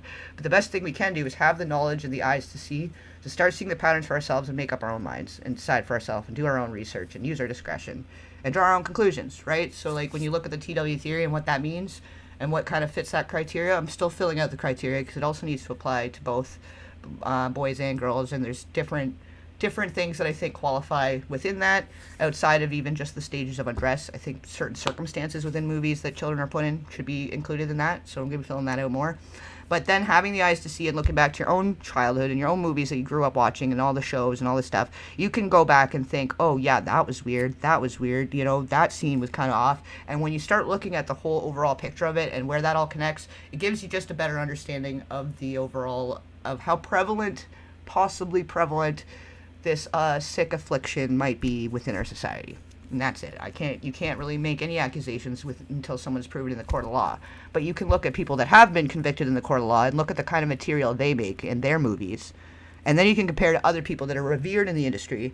And then you can look back at who supports those people. Like, why did Francis Ford Coppola and George Lucas fund and give the equipment to Victor Salva, who then went on to film a child and harm and trespass against a child, went to jail for that, but then was still supported by Francis Ford Coppola and American Zoetrope, the joint venture between him and George Lucas?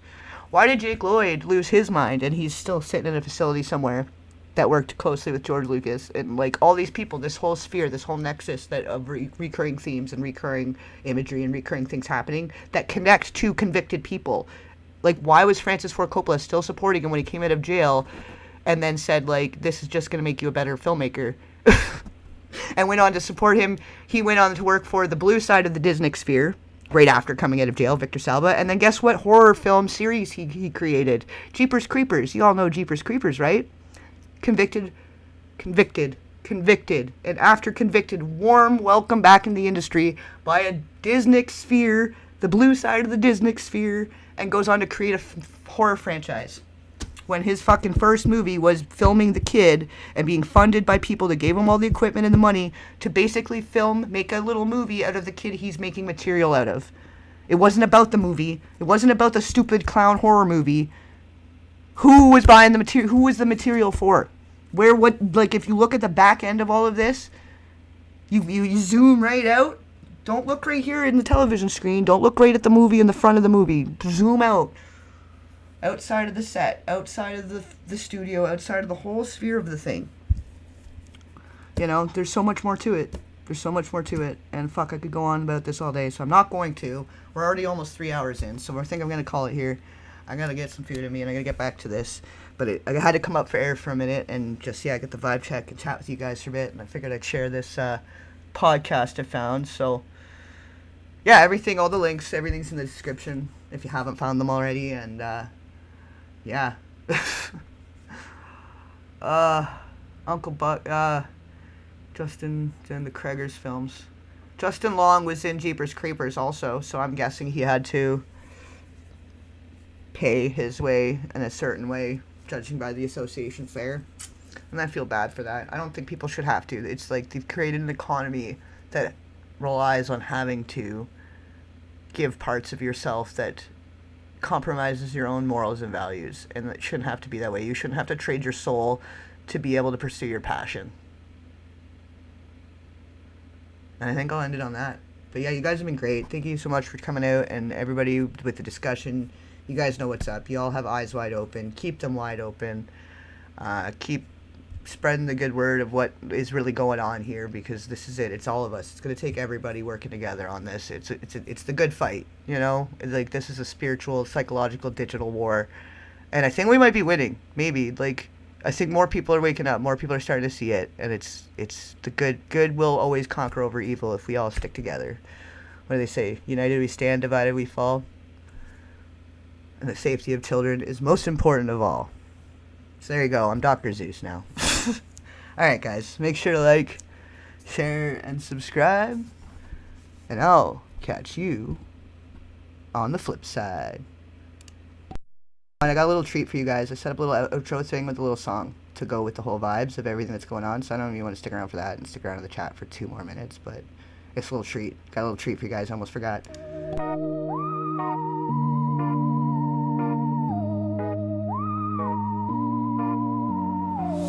Red bricks crumble under my feet. A path that whispers a cursed heartbeat. Shadows stretch long, they know my name. Every step forward, it's all the same. The trees lean in, they're alive tonight. The moon's too scared to give me light. Follow the red brick road, they said. Where it leads, where it ends, no one's fled. It pulls, it drags, it swallows whole.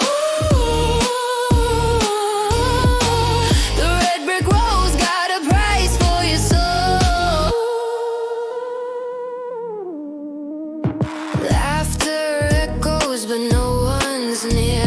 A ghostly choir feeds on fear.